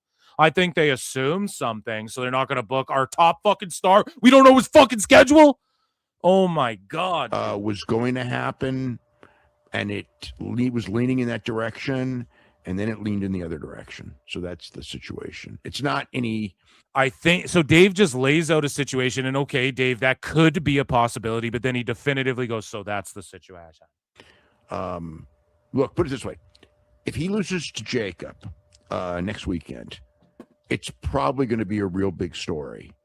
I don't think he's losing to Jacob, and if he doesn't lose to Jacob, it's exactly what it's probably no story other than finalizing dates and things like that, and so that's about it. So we move along here. all right, this Roman. And again, Davey just talks definitively about shit he has no idea about. But Trying Brian is trying here. He's crying out for help. Brian. And he talks about WWE Raw this past Raw. Yeah, I did too. I thought that was great. I actually really liked the show tonight. I thought, and a lot of that was, I thought it was very crisp. And I thought, like for all the talk of bad morale and hatred of, the management and all that, it's like in Omaha, like those people didn't care. Hatred of the management. And Dave, this is the online noise. Nick Khan's like, we don't listen to that shit. You have hatred of the management. They were a great crowd. That was one of the better Raw crowds in a long time. And, match quality wise, I don't know there was any super matches. Super matches. Oh, hey, there's a superstar, there's a superstar, and there's top. Was there any matches? I don't know if there was any super matches, like fucking Green Lantern versus Wonder Woman or whatever. He had Cuervo with him the whole time What is too. this guy talking about? Or man? anything like that, but there was. I don't think Super Cena was in a match, but there was good matches on the show. And, the Roman Reigns, Jacob stuff, I think it's compelling. I mean, it's not babyface heel. It's kind of like everyone in the family, like Solo and his crew are heels. The Usos and Roman Reigns are babyfaces, but they're all united against Jacob, who's also a babyface. So it's. Well, it was interesting because on the show this week, he was a babyface. He was definitely. Oh my God. And you guys remember when Cody Rhodes said in AEW, the idea of good guy, bad guy, that's kind of stupid. And then fucking these guys were all like, yeah, I mean, he's right. That's an old wrestling mentality. Then these two old fucks, all they talk about, well, he was babyface, and it's confusing because, guys, Jacob Fatu has never been a good guy since he's come to WWE. What has he done that's good guy-esque? He was in a bad guy group. He fucked them up. He fucked this guy up. He beat this guy up. This guy jumped him, so he attacked this guy. The people just got behind him. Same with Roman Reigns. Roman was never kissing babies. He might have come out for a save, but he still is telling the Usos, like, hey, get your brother in line, and still saying, I don't give a damn if these fans get behind. Same with Jacob. Yes, he's going, I'm all gas, no brakes with it, yada me. And the crowd's like yelling it with him. Like, yes, he does that shit. He's got his catchphrases, all that. And like, yes, you get behind him. He's fighting bad guys and shit, but nothing Roman or Jacob Fatu, either of them, nothing they've done has been explicitly babyface. Okay? The most babyface shit was Roman just going, okay, we're all going to put ones up together, in the middle of the ring. And it's like, all right, I guess they've both just been, so they're both kind of tweener-ish, okay? And Roman's in that position where everybody chants OTC, and sometimes he's got to be the bad guy when it makes more sense that Punk is the good guy, and sometimes he's got to be more of the good guy so that Jacob Fatu can get the Tongan death grip over.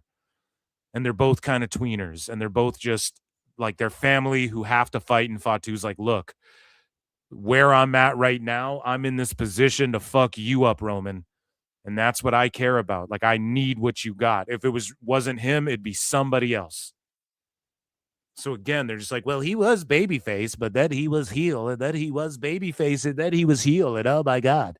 But then when AEW does this shit, they don't care at all. They don't give a fuck. They don't, it's never a criticism. It's never like, oh, what is Moxley doing? Well, I guess for Bryan, but with Dave, he justifies it all the time. Bryan, well, he was saying the Moxley shit was stupid. And the Moxley shit is dumb, like the Ospreay Moxley stuff. Booed last week. When he laid out Roman Reigns last week, that guy got booed. Yeah. And then he got cheered on SmackDown, and then he got cheered again when he laid him out this week. Yeah. So, what was interesting too is exactly. So it's almost like it's perfect the way they're booking them, because you can cheer or boo for either of these guys, but you give a fuck about either of these guys. It's almost the best case thing. They're just over no matter what right now. It's like on 2K26 when you pick, does your guy get cheered or booed or mix? You can pick mix, right? Because there's some guys you just want to fucking cheer, like Roman Reigns, and you want to put your one up and say OTC, even though he's never really, like, he ain't done shit to redeem himself. Like, he's still, if you think about it, what did he really do? And even Punk played it kind of in the middle with the Sika comments and shit. He had to play it kind of in the middle with Roman, because that's what you do. It's polarizing, man. Braun Breaker got booed, but it was when Braun Breaker laid out Seth with his final spear today. It's like they booed, like half the crowd booed Braun Breaker loudly, and the other half were chanting one more time. So it's kind of like John Cena sucks. No, he doesn't. Or what would they chant? You can't wrestle. Yes, he can. And you'd have the people going, John Cena rocks or John Cena sucks. Oh, so they just like really care about these people. Huh. So crazy. Yeah. So it's not a uniform reaction. I mean, you have people who are there for moments, and they just want, if someone, like again with Roman, even, if somebody went out. How about bass Dave? We got to give him a bassed flute for like sunning Alvarez here, showing him why he's still in charge. Who runs the household? Who wears the pants in the family? There and just laid him out, put him through a table. They'll chant one more time, even though it's Roman. But a lot of the crowd will boo the guy because Roman's the big star, and that's essentially what happened with Seth on tonight's show. Right, but I thought that Oscar. Here's the one thing though, with Breaker and Seth, clearly one guy's a heel, clearly one guy's a babyface in this scenario. And then as far as Roman and Jacob, it's like neither of them have really done anything to indicate that they're good or bad. They're just kind of like neutral ass whippers. And they both can pass what is called the airport test. Now, again, if Jacob Fatu is walking down the street or Roman Reigns is walking down the street, people know who the fuck he is. Okay? People know who Roman is in the mainstream and shit. Ladies melt when they see fucking Roman. Dave Meltzer is going to say Ciampa, the airport test. If I saw Ciampa walking through the airport, I'd think he was a high school fucking gym teacher, okay? And Dave is about to talk about is about to kick your leg from your leg. He's about to speak on the airport test and say how it's a fraudulent thing. Dave has zero concept of aura or it factor. He just looks at moves people do in a ring, and then expects the entire universe to know their body of work and shit. We had a Ciampa promo where he said he'd been told his entire career he wasn't good enough, big enough, didn't pass the airport test. Don't you think the airport test is like one of the stupidest things? No, Kevin Owens doesn't pass the airport test, but he still managed to rise above and beyond. Don't you think it's the stupidest thing in wrestling? Okay, so Hulk Hogan walking through the airport, and then Ciampa comes walking up behind him. Who are you like, oh my God? Dave sees a fucking Japanese guy and he fucking melts down. Oh my God, it's the greatest thing I've ever seen. Wrestling. Passing the airport test will get you a job. It does not guarantee you will be a top star, but it will often get you a job. Yeah. And if your goal is to get a job, then pass the airport test. Yeah, but if you want to be one of the greatest wrestlers of all time, you can do it without passing the airport test. Okay, so here's the thing. All the airport test is be really big and muscular. Okay. No, Nope, it's not that. So when Shinsuke came to WWE, one thing WWE was saying, oh, we heard rumors about this guy, how he passed the airport test. He definitely passed it. Doesn't mean be big and muscular. Okay? It means like some people just have aura. Some people have that it factor. Some people have a thing you just can't explain about them. Okay, you see Jade Cargill. Okay, she's big and muscular, I guess. But you see certain people coming through the airport and people go fucking nuts. Jet Li. A video just came out of Jet Li. He came to LA recently and he met up with, what's that guy's name? Anthony Anderson. They were in Romeo Must Die together, right? And they like reunited on this talk show. And Jet Li came to LA and he was just swarmed by people because it's Jet fucking Li. And even though he's this little Asian dude, he's got fucking aura. People know Jet Li. There's something about him. He is the one. The most underrated fucking Jet Li movie is The One with Jason Statham before Jason Statham was Jason Statham. And he wasn't really a kung fu fighter guy yet himself. He was like, I play a cop. I'm a cop and I'm investigating you, you know? And dude, it's just the airport test isn't just be big and muscular, okay? Bruce Lee probably passed the airport test, wasn't big and muscular. You know what I mean? Bodybuilder that's not all bodybuilders, not all gym bros pass the airport test. Okay? A bunch of them look just generic and the same. Like they're on the same peptides and shit. Okay, buddy? 2 or more easily passes the airport. No. Test. Or even any bodybuilder shorter than that. I've been in airports. Yes, and many of them have gotten hired by Vince McMahon back in the day. But most have not. Yeah. Most bodybuilders have not been that have tried for wrestling jobs have not been hired. And the ones who have, I mean, some of them make it and most of them don't. So it's like kind of, I mean, like, yeah, I mean, like giant football linemen pass the airport test. And every but not NBA all the player, time. No, but not all the time. Okay. There are like people aren't stalking the fucking O-line of the Seahawks or whatever the way some of these wrestlers get fucking right. Like the airport test isn't just, a tall guy walks into the grocery store and you're like, oh, that dude's tall as fuck. That's not the airport test. That's not all it's not just based on height and muscles. Dave's so mental. Practically passes the airport test. Doesn't make him a good player. Just means that if you see a 6'8" guy in the airport, you notice him. Doesn't make him a good player.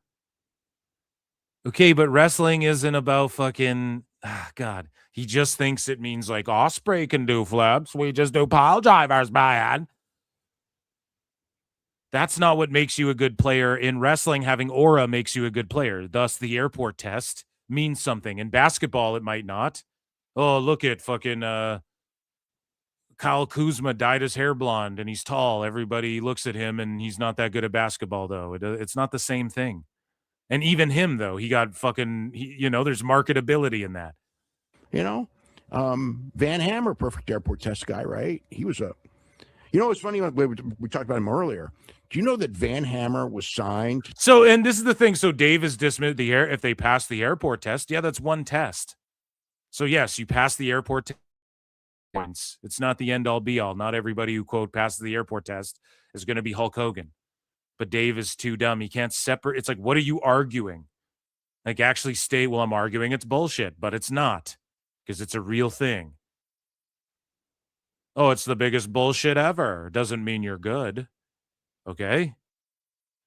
No, nobody said that. You just invented a thing out of thin air and are now debating with yourself about that $156,000 a year deal after he'd had one professional wrestling match and put on television and put in a winning streak gimmick with one match on a frickin' and chat saying like Van Hammer didn't pass the airport test actually. And like, that's the thing. Dave just doesn't know what that even means. Bam Bam Bigelow passed the airport test. So I just don't know what he's North Georgia independent show. That's pretty impressive.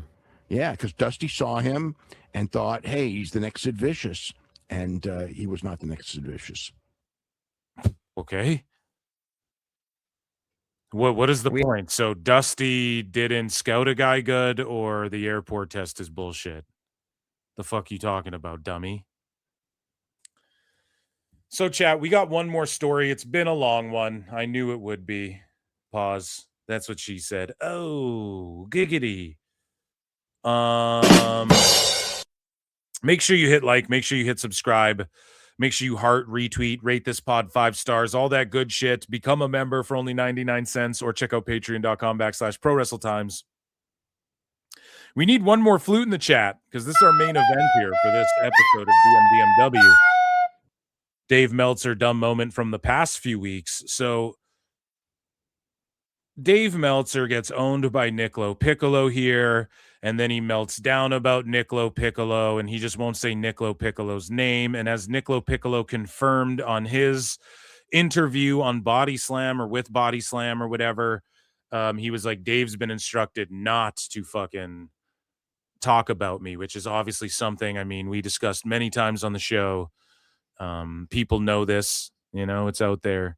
Dave was instructed, don't acknowledge Niccolo Piccolo. He probably just muted him. He sees everything Nick says, but he responds to him like by proxy. Dave does this to everybody, right? He will like respond to someone else, like reacting to something Nick said or some shit like that, but he will never actually acknowledge him. And he was instructed not to. That's why. And so Dave Meltzer reacts to the news that allegedly in August, WBD passed on renewing AEW at the end of 27. They gave Tona a friendly courtesy heads up that he's not going to be on TNT TBS, and that Tone's lying to the roster and all of this shit. And so this guy, Dragon FC, says, compare how the trolls treat, report a 500K audience on Max, claims AEW was informed in August it won't be renewed. Niccolo Piccolo goes, the flaw in your post is I'm really well connected and I'm right.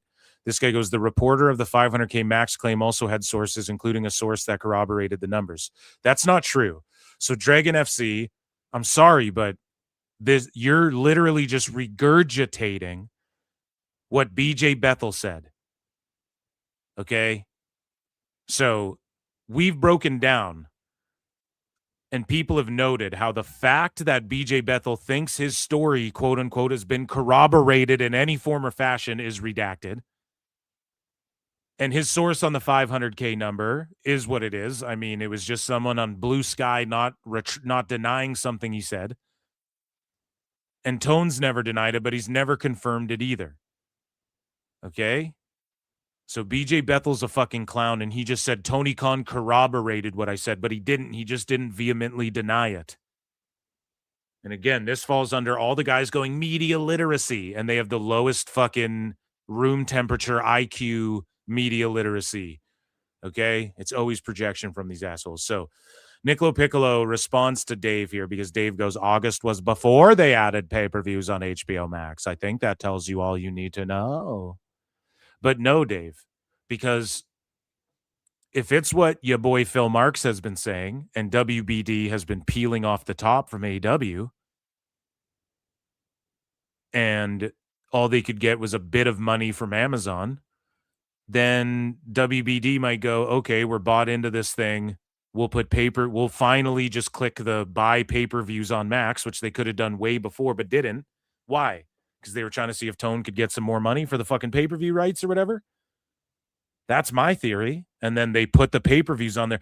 I don't know, though. Like, if this doesn't turn out to be true, Nick's going to look like an asshole. And I've said that, too, a bunch of times, okay? If this turns out not to be true. He's tripled and quadrupled down and said he's tripled and quadruple sourced it. So Dave is calling the bluff, but he's not calling out Nick directly. Meanwhile, when the dirt sheets asked WBD and AEW about it, they both denied, and WBD said, in no professional capacity have they told anybody this stuff. Anybody in AEW about have we even discussed the TV rights deal? That was essentially how they worded it. Well, okay. Nick's like, dude, someone's just hooking. Someone told Tone. He knows, okay? Like, you guys can say whatever you want, professional or not, public or not, professional PR statement or not. I'm just telling you what I know. And Tone's been telling people, he's had meetings, and he's been telling people that he's going to go on YouTube and my AEW. And it kind of seems like, I mean, he just rolled out my AEW. I've broken down how YouTube's going into like the brand era, the brand tube era and shit. So check me out on kick.com/Pro Wrestle Times and check out Patreon /Pro Wrestle Times. But Nicolo Piccolo says, keep lying, old man. You don't have a reputation at this point anyhow. And Nick says, they're trying to scoop up any revenue stream they can find. I said pay-per-view is not a meaningful driver for Max. I'm not guessing. But if WBD goes, whatever you make, whatever AEW makes, we just take 10% of houses, pay-per-view sales, whatever, any sale they do, blah, blah, blah, blah, blah. Now, I feel like Nick would have said if that was the case. He might be privy to that info. I don't know. But that's always been my guess since day one. They just cut a little off the top for their stake of ownership. And then it's all good, baby. And why wouldn't it? That's a good deal for WBD if you think about it. And it makes sense. Because it's like, make this shit with WBD and AEW make sense the last how many years? They're just peeling off the top of everything from AEW. Okay. And Tone's willing to do that because he can just foot the bill for whatever fucking cost is, it's nothing. It's nothing to him. So in 2023, I was having a lot of direct conversations with Mary Donahue when she was running sports at Amazon Prime. She led the Thursday Night Football acquisition. Marie built out the pay-per-view infrastructure at Prime Video before Max ever got there. It's a catch-all layer, not a core revenue engine. Remember, I know these executives. I work in this space. This isn't theory. Okay? And so Dave just doesn't know what the fuck he's talking about. And again, him going, well, this is before they added pay-per-view. Okay, even then, I was talking about how this seems late and desperate. Like now they're going to try and capitalize. Why didn't they do this before? Because Tone and WBD were probably holding out that Tone could get a bunch of fucking money from one of these other streamers or whatever. And then WBD, it makes sense for them because they just take 10% right off the top of whatever Tone's deal is to put the pay-per-view somewhere else. And they still get the replays after the 30-day or whatever the fuck. So they just rolled out the buy the pay-per-view now button after all else failed. And why? Because then they get the least amount of money. Like, it's okay, whoever's going to buy it for $30. But we take our WBD, not only are the people subscribed to us, and then they buy the pay-per-view, which Tone gets his money from, but then we take 10% of the overall extra pay-per-view buys or whatever. Like, that's where it makes sense for WBD to just do whatever and let Tone try out whatever he's doing. At least in my mind, maybe that's way off. Maybe there's no such thing as deals like that. I don't fucking know. But to me, that's always made. I wouldn't be shocked if they took off of every attendance he does 10% or something, like 5% of every attendance. Whatever from whatever deal you do over here, we just take our 10%, take our 5%. You do a fucking this deal. Like, it would not shock me if the AEW merch, some of it went to WBD. We take 5% of all AEW specific merch sales or whatever. Would you be shocked by any of that? I wouldn't. They bought in on the shit, so they have to get their money back. They've been putting it on TV for a while. How do they do that? Ads and then they're paying Tone around 185 million upwards, but it's not really that much, and everyone knows it isn't. And it's not all valued in cash either. It's valued in like other things, other metrics. So they're working together, man. I just think WBD's been peeling off, man. And so with Dave saying that, if my theory's correct, then that doesn't matter. That's like they should have just did that before. They should have did that from the jump. But they didn't. Why? Are they dumb? Maybe a little bit, but I don't think they're that dumb. I think they thought they could get a bigger chunk of money. Like, oh, Amazon gave us some money. We'll take 10% of that. Yoink. Makes sense to me. Maybe I'm wrong and an asshole. I don't know. Someone should come correct me who knows more about this shit. Or if you work at Amazon Prime, hit me up. Where's this Marie Donahue? Hit me up, girl. So Dave Meltzer just gets felted, right? And then he responds to this shit. And it takes him forever. I mean, it's so funny. So Meltzer said what the goat goes, maybe now Dynamite Dave can address these AEW TV renewal rumors instead of him and GG wasting 25 minutes each show talking about the Hogan documentary he still hasn't finished watching. And that's the thing. Dave doesn't watch this shit. He comments on Unreal. He doesn't watch Unreal. He watched the Twitter clips. Or who has more influential, Hogan or Abe Lincoln, 4 stars and 7 years ago. And then Meltzer said what follows up with Dave trying to respond to Niccolo Piccolo, but being too scared to respond to Niccolo fucking Piccolo. So Meltzer said what? Says, thank you, Dynamite Dave, for addressing the rumors of the story, which everyone has been talking about the past few days. You don't know the story? Oh my God, it involves he who must not be named, Lord Voldemort Piccolo. And only took 13 minutes to explain. Bryan, dwelling in purgatory. So Bryan's tired. He's fed up. He's filing the divorce papers. Here's Dave melting down, not bringing up Niccolo Piccolo because he's been instructed not to. And this is how they're all in bed together. Never forget. The best guys, Tony Khan. Here's the first clip. All right, quick notes from UFC, and then we'll do the TV here.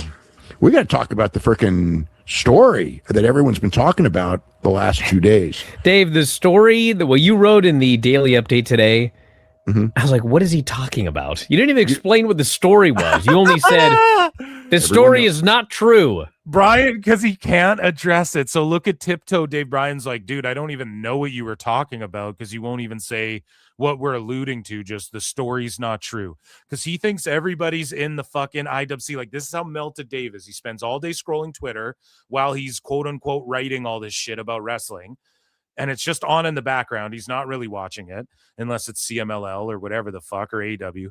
And then he just writes like all this story. Like, what story? You just assume, even Dave, this is why his readers are getting whittled down to fucking cave-dwelling troglodytes, because he just caters to the sickoest of the sicko, of the observer sickos. Like, he thinks they're all just on Twitter and know what the fuck he's even talking about. It's a weekend, dude. I'm not on Twitter. What happened?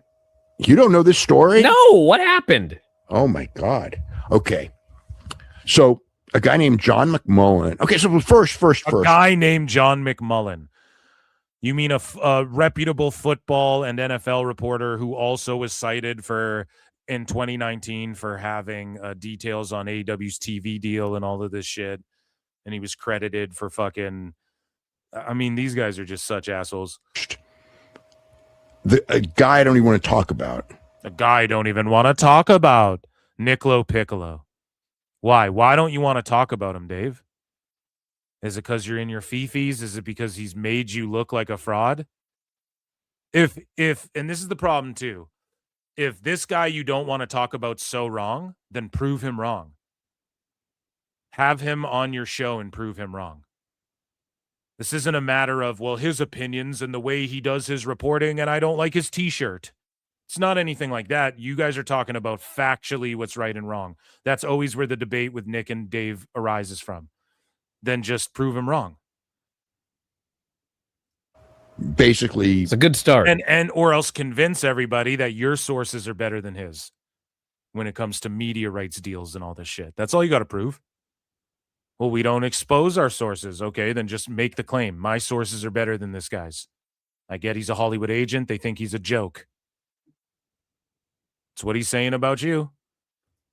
Okay, that he claimed that David Zaslav in August called Tony. And sorry, I don't mean to fucking keep pausing, but it's like, he's like, I won't mention Nick. Okay, if it's just some random guy like on Twitter or some fucking, if it's like me, like I don't expect Dave to ever bring up Phil Marks and fucking DMDMW, right? Like obviously, just I'm a gnat compared to you in the spit. Just fucking flick me away. I get that. When it comes to like Nick, who's like an entertainment business fucking guy, I don't even want to talk about him. Why? Because he's not glazing you? If he was glazing you, though, you'd be linking people to his fucking LinkedIn and going, look at what they said about me. Conan said, we're canceling you. Okay, clearly that didn't happen. It's now May. No. That we're canceling you later. It didn't happen then, but it's the story is that they are done. It's not canceling. It's just not renewing, Dave. So that could be the story, regardless if Nick said it or not. This could be a possibility. That they're not going to renew you. We are done right now. Nope. He said that they're done. They're not going to renew them after 27. They're giving him ample time to find out what he's going to do. Trying to hook a brother up, and everybody sees the writing on the wall with Paramount. They're not going to fuck with AEW. And instead, Dave is just melting down about shit that wasn't even said. They are canceled. There's no hope You know, There's no hope. It's the same people who have been trying to say there's, AEW's dead.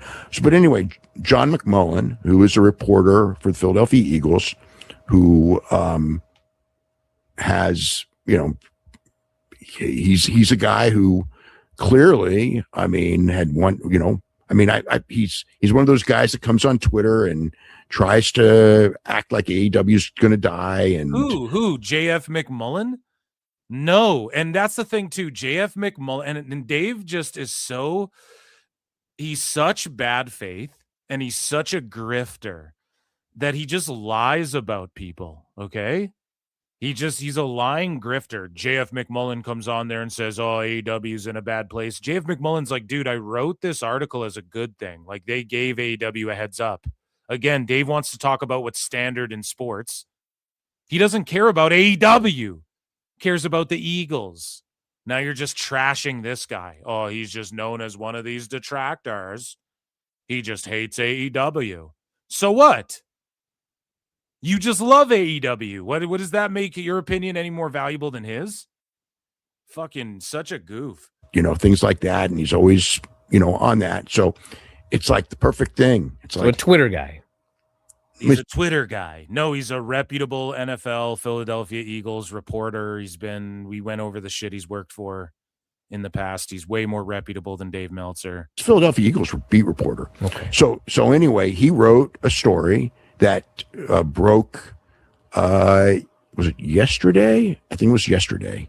That, they're done. Paramount's not going to pick them up. Yeah. So he didn't say they're done. He said that WBD's not going to renew them at the end of 27. Like that could have been without the Paramount sale. They could have done that regardless, Dave. So what are you coping about? And Paramount's not going to pick them up. Paramount's not going to pick them up, Dave. Accept that. If you studied and learned the business, you would know this. That Tony knows. He hasn't told anyone. And he said that people close to Tony should know what's going on by now. He should have the feelers out there for what's going to happen at the end of 27. He should start putting feelers out there, at least near the end of the year. Tony have said, that's why they did this My AEW thing. Because yes, Dave, the My AEW rollout was because of Triller and numerous other things, but also they're getting it ready so they can click the button live in North America. They're getting it ready, Dave. There's a reason why. And it's because he might end up on YouTube. This is WWE went through the same thing with NXT, where they were on YouTube for a minute. Then they went to the CW before the CW deal went through. So Tone might be rolling out My AEW as a backup, and then he might just be on Amazon Prime, or maybe he ends up on Fox. Nick is claiming that neither of those places want AEW. But yes, Dave, it's not even like this is some unique, crazy thing. If he said this about WWE and NXT, you would just be going, oh, it's true. This is what they're saying. This is what's going on. But because it's against your favorites, or you perceive it as negative towards your favorites when it wasn't, this isn't a negative thing. It's negative because it makes Tony look bad and it makes you look stupid. So that's why you're defensive. If they can't get any TV, they'll have to go on My AEW, or they have this strategy of going to YouTube, and trying to, do whatever, like what MLW and some of these other companies do, where MLW and some of these other companies do, where, you try to get YouTube, and there's no money in that at all. There's pennies, like that's whatever. And there's not a lot of money in that. He is right. But YouTube's going into, again, I've broken this down. Check out Memba Monday, PWT live show. YouTube's going into like the brand tube era. They might give Tone some sort of deal, like some sort of chunk of change to go on YouTube for sure. But it's just like it's not going to be 185 million and shit. So what happens when they're on YouTube? What is Dave going to say about this meltdown? Again, like long term, look, AEW is on a network that is going to be sold to Paramount. And the reality is that there will come a time in probably early 2027 where a decision is going to be made. And what that decision is we don't even know for sure it's going to be Paramount. Probably is at this stage. That's certainly where it's leaning. I mean, it's not like, but it's still got to be approved. There's plenty of people who are fighting the approval in the acting world. I mean, this is far from a done deal, but it's probably going to be Paramount that's going to be owning it. And, it's like, they're going to view every individual thing differently. But I mean, so the story. So Dave is just holding out that Paramount views AEW differently. Oh, they do, buddy. They do. Is that like Tony was told it's canceled? He knows, and and that's why my AEW was formed. It was a rushed out thing because he knew that he needed something like that, and they're not going to be able to, if they put it out, it's not going to be viable, which, again, I actually, I mean, like, if they were to do my AEW and they were to have the number of subscribers to first of all, my AEW was done, obviously, everyone knows this. It was done because they were about to drop Triller. And in fact, they did, as I said, when this happened, they were about to drop Triller. And in fact, they did drop Triller right, pretty much right away, a month or so later. Because everybody's like, oh, they're on Triller. Like Triller's dead. So like Dave, again, he's like, right when I said they would, they did it. Yeah, you talked to Tone on the phone, buddy. No one's impressed by this. Triller was in bad financial situation, and AEW either had to make the move or, they were going to be in a bad financial situation with this thing, which they want. So why couldn't that be the case for in America, though, and in Canada, where AEW goes to an app if they're not getting a new TV deal from Paramount or Warner Bros? So that can't be true in that situation. Dave is explaining exactly what is about to happen to AEW just in America. Whoa. And he's just coping over it. Wanted to keep going. It was a very successful thing. I mean, we had the numbers in the Observer some time back. AEW made good money off. So let's go. AEW made good money off of this Triller Plus, but it was going to go, whether out of business or whatever, it was not a company that they wanted to be associated with long term because that company was in such bad financial shape. So that's what it was created for. It was not created for the U.S. market. It was not created for the Canadian market. You can't even then listen to Dave's lie here. Get it in the U.S. and Canadian market. So the idea yeah, you can. Yes, you can, Dave. I pulled it up on my show. We looked at my AEW. I could even add the pay-per-view to my cart in Canada. And they have podcast episodes uploaded there. AEW Unrestricted. And you never went to the site. You've never studied and learned. You're in denial because you know what that fucking means if you acknowledge it. Stupid idiot.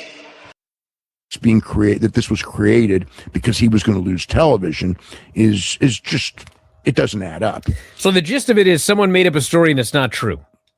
But it was reported and people everywhere went with it. And it got so bad that, I mean, even to Zaslav, they were furious. They were furious today. Did it get to Zaslav? I don't know. Them being furious, what does that, so they're mad if Nicolo Piccolo blew their spot up or not. If it's made up, they're angry. If it's true and he leaked that shit, they're angry. So that doesn't indicate anything. When it came out. And how do you know, Dave, that it got to Zaslav? How the fuck do you know? So the reporter ended up rewriting the story to be, just basically. No, he didn't rewrite it. He just added a section being like, hey, all these triggered pussies need me to put this little crybaby thing in here that this isn't a bad article and this was WBD denied that this is the case, that in no professional capacity did they tell AEW anything, but not denying that maybe somebody gave Tony Khan a hookup on the low. Changed it completely, because he had never asked anyone, but I'm sure they all contacted him. And the story of David Zaslav telling Tony Khan in August that you're canceled and you're gonna be. They never said David Zaslav. They never said Zaslav told. Nick never said that. Jay McMullen or whatever never said that. Nobody said that Zaslav told Tony, "You're done. You're canceled." Dave, you're super fucking dumb, dude. You need to hang it up. Nobody said that. Nobody said that that's what they said. They said that the option's not getting renewed, and somebody told Tone in good faith, hoping that he would then Ton get the AT. It was a hookup, right? That was essentially what it was. And the guy wrote the article saying this is a good thing. It's letting, it's good that WBD does some shit like that, but everybody just ran with it as a bad thing because Dave Meltzer's a crybaby bitch, and so are the sickos. You're not going to be renewed, and even to the idea that they might not even fulfill the contract which ends at the end of 2027. No, nobody said that. Nope. Nobody said that whatsoever. They just said that if the sale goes through, then anything's up in the air, which is totally true. And you were just reading sickos thinking that or wackos and listening to fucking Twitter like you do, Dave. Or 2028, depending upon the option, which would be in whoever owns the company's thing, with Paramount or whoever's owning WB, whoever owns TBS, TNT, and HBO Max, at the end of 2027, we'll have the option for another year to 2028, or they can renegotiate. We're in for a new deal, or they can just drop them at the end of 2027. If all of them are possible. But so then why are you fucking mad about it? That's all that was said. So Dave's going to go, but the idea that they said that they're canceled and everything. Nope, Dave, you're stupid.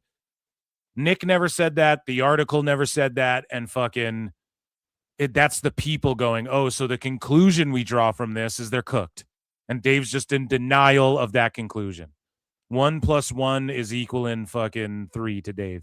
But the idea that this story got play when, like, the most obvious logic of it is that,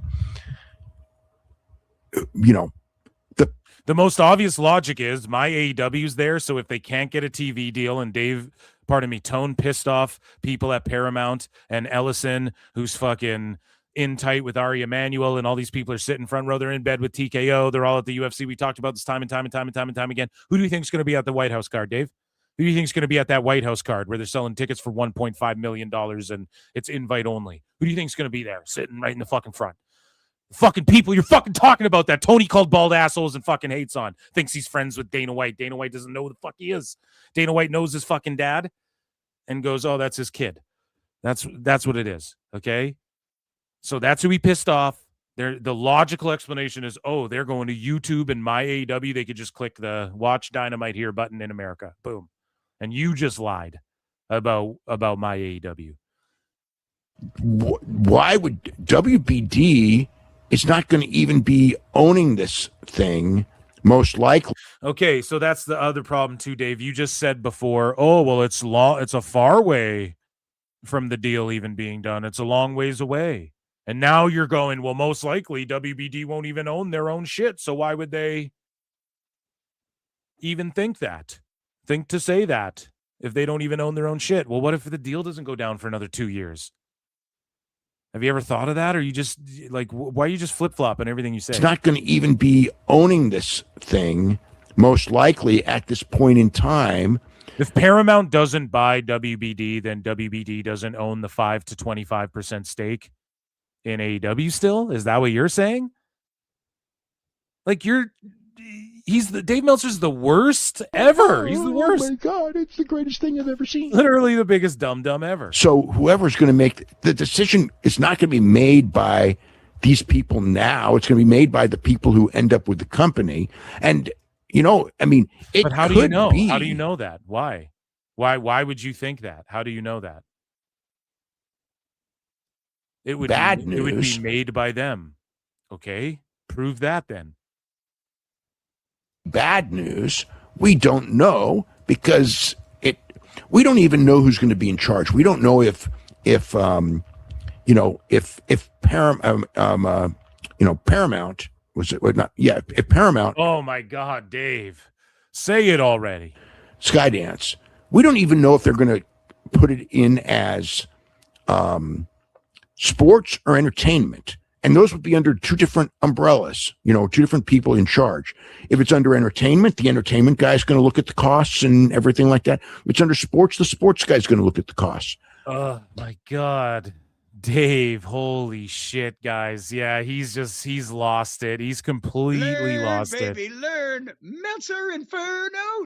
I just can't. He can't even like muster up if it's under entertainment or sports. No, these are the dumb fucking games you guys like to play with WBD and all this shit because they're moving money around and shifting money around and shit. It's the fucking Saudis and it's the Ellisons. What are they doing? And Ari Emanuel and what are these guys doing? And TKO and what are these guys? That's what they're looking at, dude. That's sports and entertainment, Dave. That's who they're in business with. That's who they advise. That's who they go to lunches with. I know Tone had a meeting once. They send each other Christmas cards. They go to each other's families' weddings and birthdays and all that shit. It's just a difference. And you won't refuse to accept that. We don't know what the, obviously, one of the big red flags of this is that this is supposed to happen in August. Since August, HBO Max started airing AEW pay-per-views. If they were going to drop them, why would they spend money to set up this service? Because they use AEW to promote people to sign up for HBO Max, and then when they fucking sell this thing, then they can value the viewership and go, look, it's growing. Give us more money when they sell the fucking if it worked out that way. Look, we're doing pay-per-view sales on here too, guys, and are you fucking stupid? Are you slow? Yeah. Oh my God, buddy. Why would they do that? I don't fucking know, to make it look like it's more popular than it fucking is, or to try and help say, look, here's what we're doing in our live sports, and then they can fucking it's just they're trying to sell the shit, dude. What do you mean? To air them in the first place. That was the big red flag of how this story ended up. Why didn't they air the pay-per-views from the very beginning? Because they were just holding out so Tone could get them all some more money if possible, and then it didn't work out. So they just aired it themselves, and then they just get all the money from it, from the little amount of people that are watching AEW. That means nothing. Why would they add them on pay-per-view if they told them that they might get rid of them? I don't know. Why would they tell them they might get rid of them? It's the same thing. It's the same fucking, I don't know, dude. Ask somebody who works there. Maybe because Tone couldn't go get everybody another however much Amazon paid them for whatever. It's stupid. Why is my AEW available and they're putting AEW unrestricted podcasts on there? And I'm in Canada and there's a shopping cart icon and I can add pay-per-views to it and shit right now if they're not going to roll this out in North America. Dave's just crazy, man. This is wishful thinking, but he'll just ask a question and it's well, why would this be the case? It's I don't know. Why would any of this be the case? Why would AEW still be on the fucking air? Nobody really has answers. It took them forever to cancel Rampage. Why? You know what I mean? I don't fucking know, dude. They're invested in AEW. So things are going to be different the way they work with AEW because they actually own a chunk of AEW. So the way they handle shit with AEW, they're going to just approach it a little differently, I would say. No? Becoming a story. It's just as soon as I saw that, it's did they realize that it was after August when this took place? They're just doing a deal with Adult Swim, that deal that AEW is doing with them. With Adult Swim, buddy. Nobody, I'm sorry, that's a YouTube show, Dave. Oh, they're not going to YouTube. They teamed up with Adult Swim to do a YouTube show, Dave. So again, you need to study and learn the business, Dave. And then these things, Dave. Meltzer Inferno. Because it's Adult Swim, animators from Adult Swim, and they team up with AEW to do a YouTube show that'll probably get uploaded to YouTube and my AEW. Just in, we have confirmed that Dave Meltzer fears PWT and flutes. Weird, man. Adult Swim. What the fuck are you talking about? It's if they're being dropped. Why did Tubi just buy all the Cartoon Network shows that WBD just pitched and don't give a fuck about? They're doing a lot of weird stuff right now. They're doing a lot of weird stuff. If you haven't paid attention to WBD in the last 5 fucking years, from comic books all the way up to the fucking tippy top David Zaslav fucking movies and television shows and all. They're doing a lot of weird shit right now and have been. Study and learn the business. None of this is happening. And why would the people now even worry about a decision? Because they ain't going to be owning it when the contract's up. So it was like you just said they might be owning it when the contract's up. And you just said it probably won't even be on the people in WBD.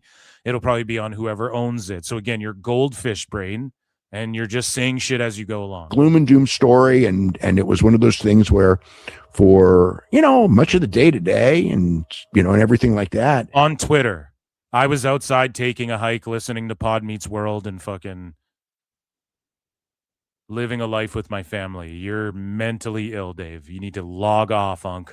The people who wanted to see AEW dead were having a field day because it was like... Yeah, they're fucking Twitter trolls. Who gives a shit? Who gives a fuck? With a bunch of fucking marks. That's what Nick Khan was saying. And now you're going, oh, you have to dismiss it. I thought we're supposed to listen to the Twitter noise, Dave. I thought we shouldn't dismiss it and what they're saying is right. And there's obviously some people who are wrong, who I deem wrong. So now it's just, oh, it's crazy. This got traction. Meanwhile, you guys make up bullshit about people's fucking names that don't turn out to be true. And Nox Rygen's another guy, and Nakaru or whatever the fuck is is Evil's name. And you know what I mean? Like, Dave, you can't just pick and choose what's good for you and what isn't. And this is coming from a Hollywood agent who you dare not speak of, like Lord fucking Voldemort. Like, that's it. Where are they going to get TV? Because, like, the big thing is that Paramount will never take them because of UFC. And, again, I don't know but no one... Shut the fuck up. Because you're not in TV and Niccolo Piccolo is, and he's saying that that's what's happening.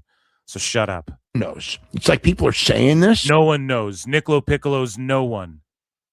He doesn't represent like 20 of the fucking, many of and like 20 fucking major wrestlers, but many of the very top WrestleMania main eventers, 2 WrestleMania main eventers, or 3. I think both nights he had one in the main event, night 1, and then night 2, both guys are his guys in the main event of WrestleMania, the top of the business.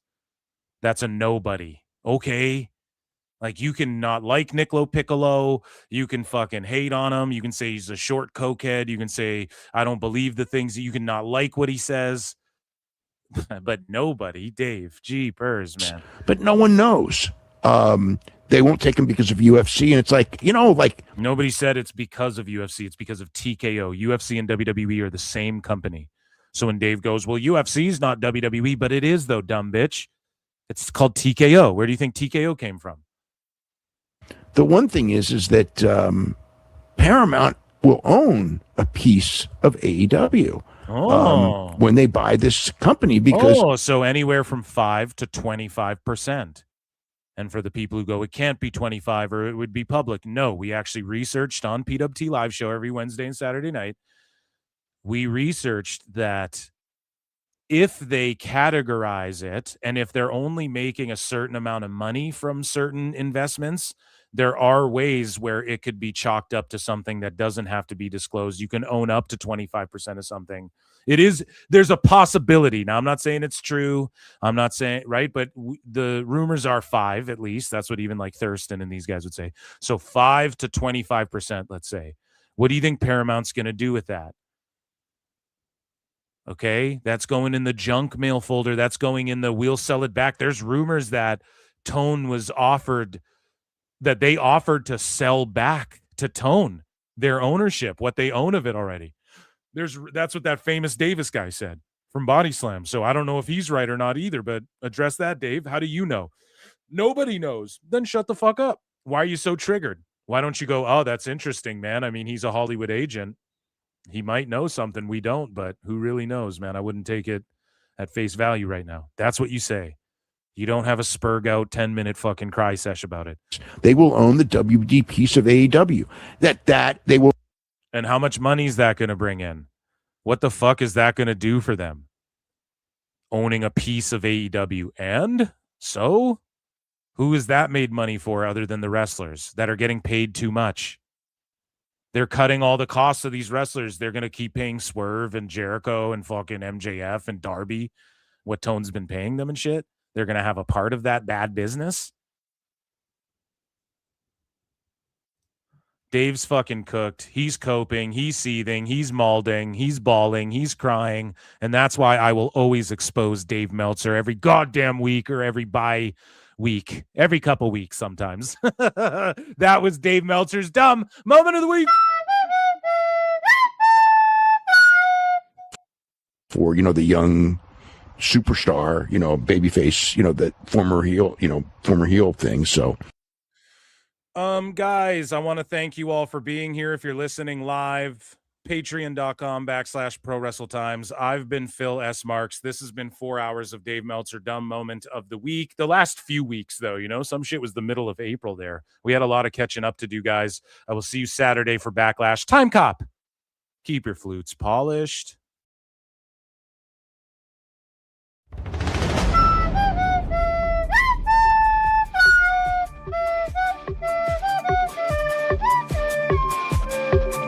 oh my God, it's the greatest thing I've ever seen. You're overdue. I just felt it's something that makes you look good, and that's cool, and I'm all for it, but I think you need to tone this down because now it's getting obtrusive to the show. But they can go in the afternoon for a U.S. Hold show, on a second. as they did there, and they Dave? can do 180,000 buys for an afternoon show, which they've also done for All In. So Okay, we hold know on. they can do. We know they can do big. Can I numbers for an continue afternoon this before you cut me off? We know one thing. Yes.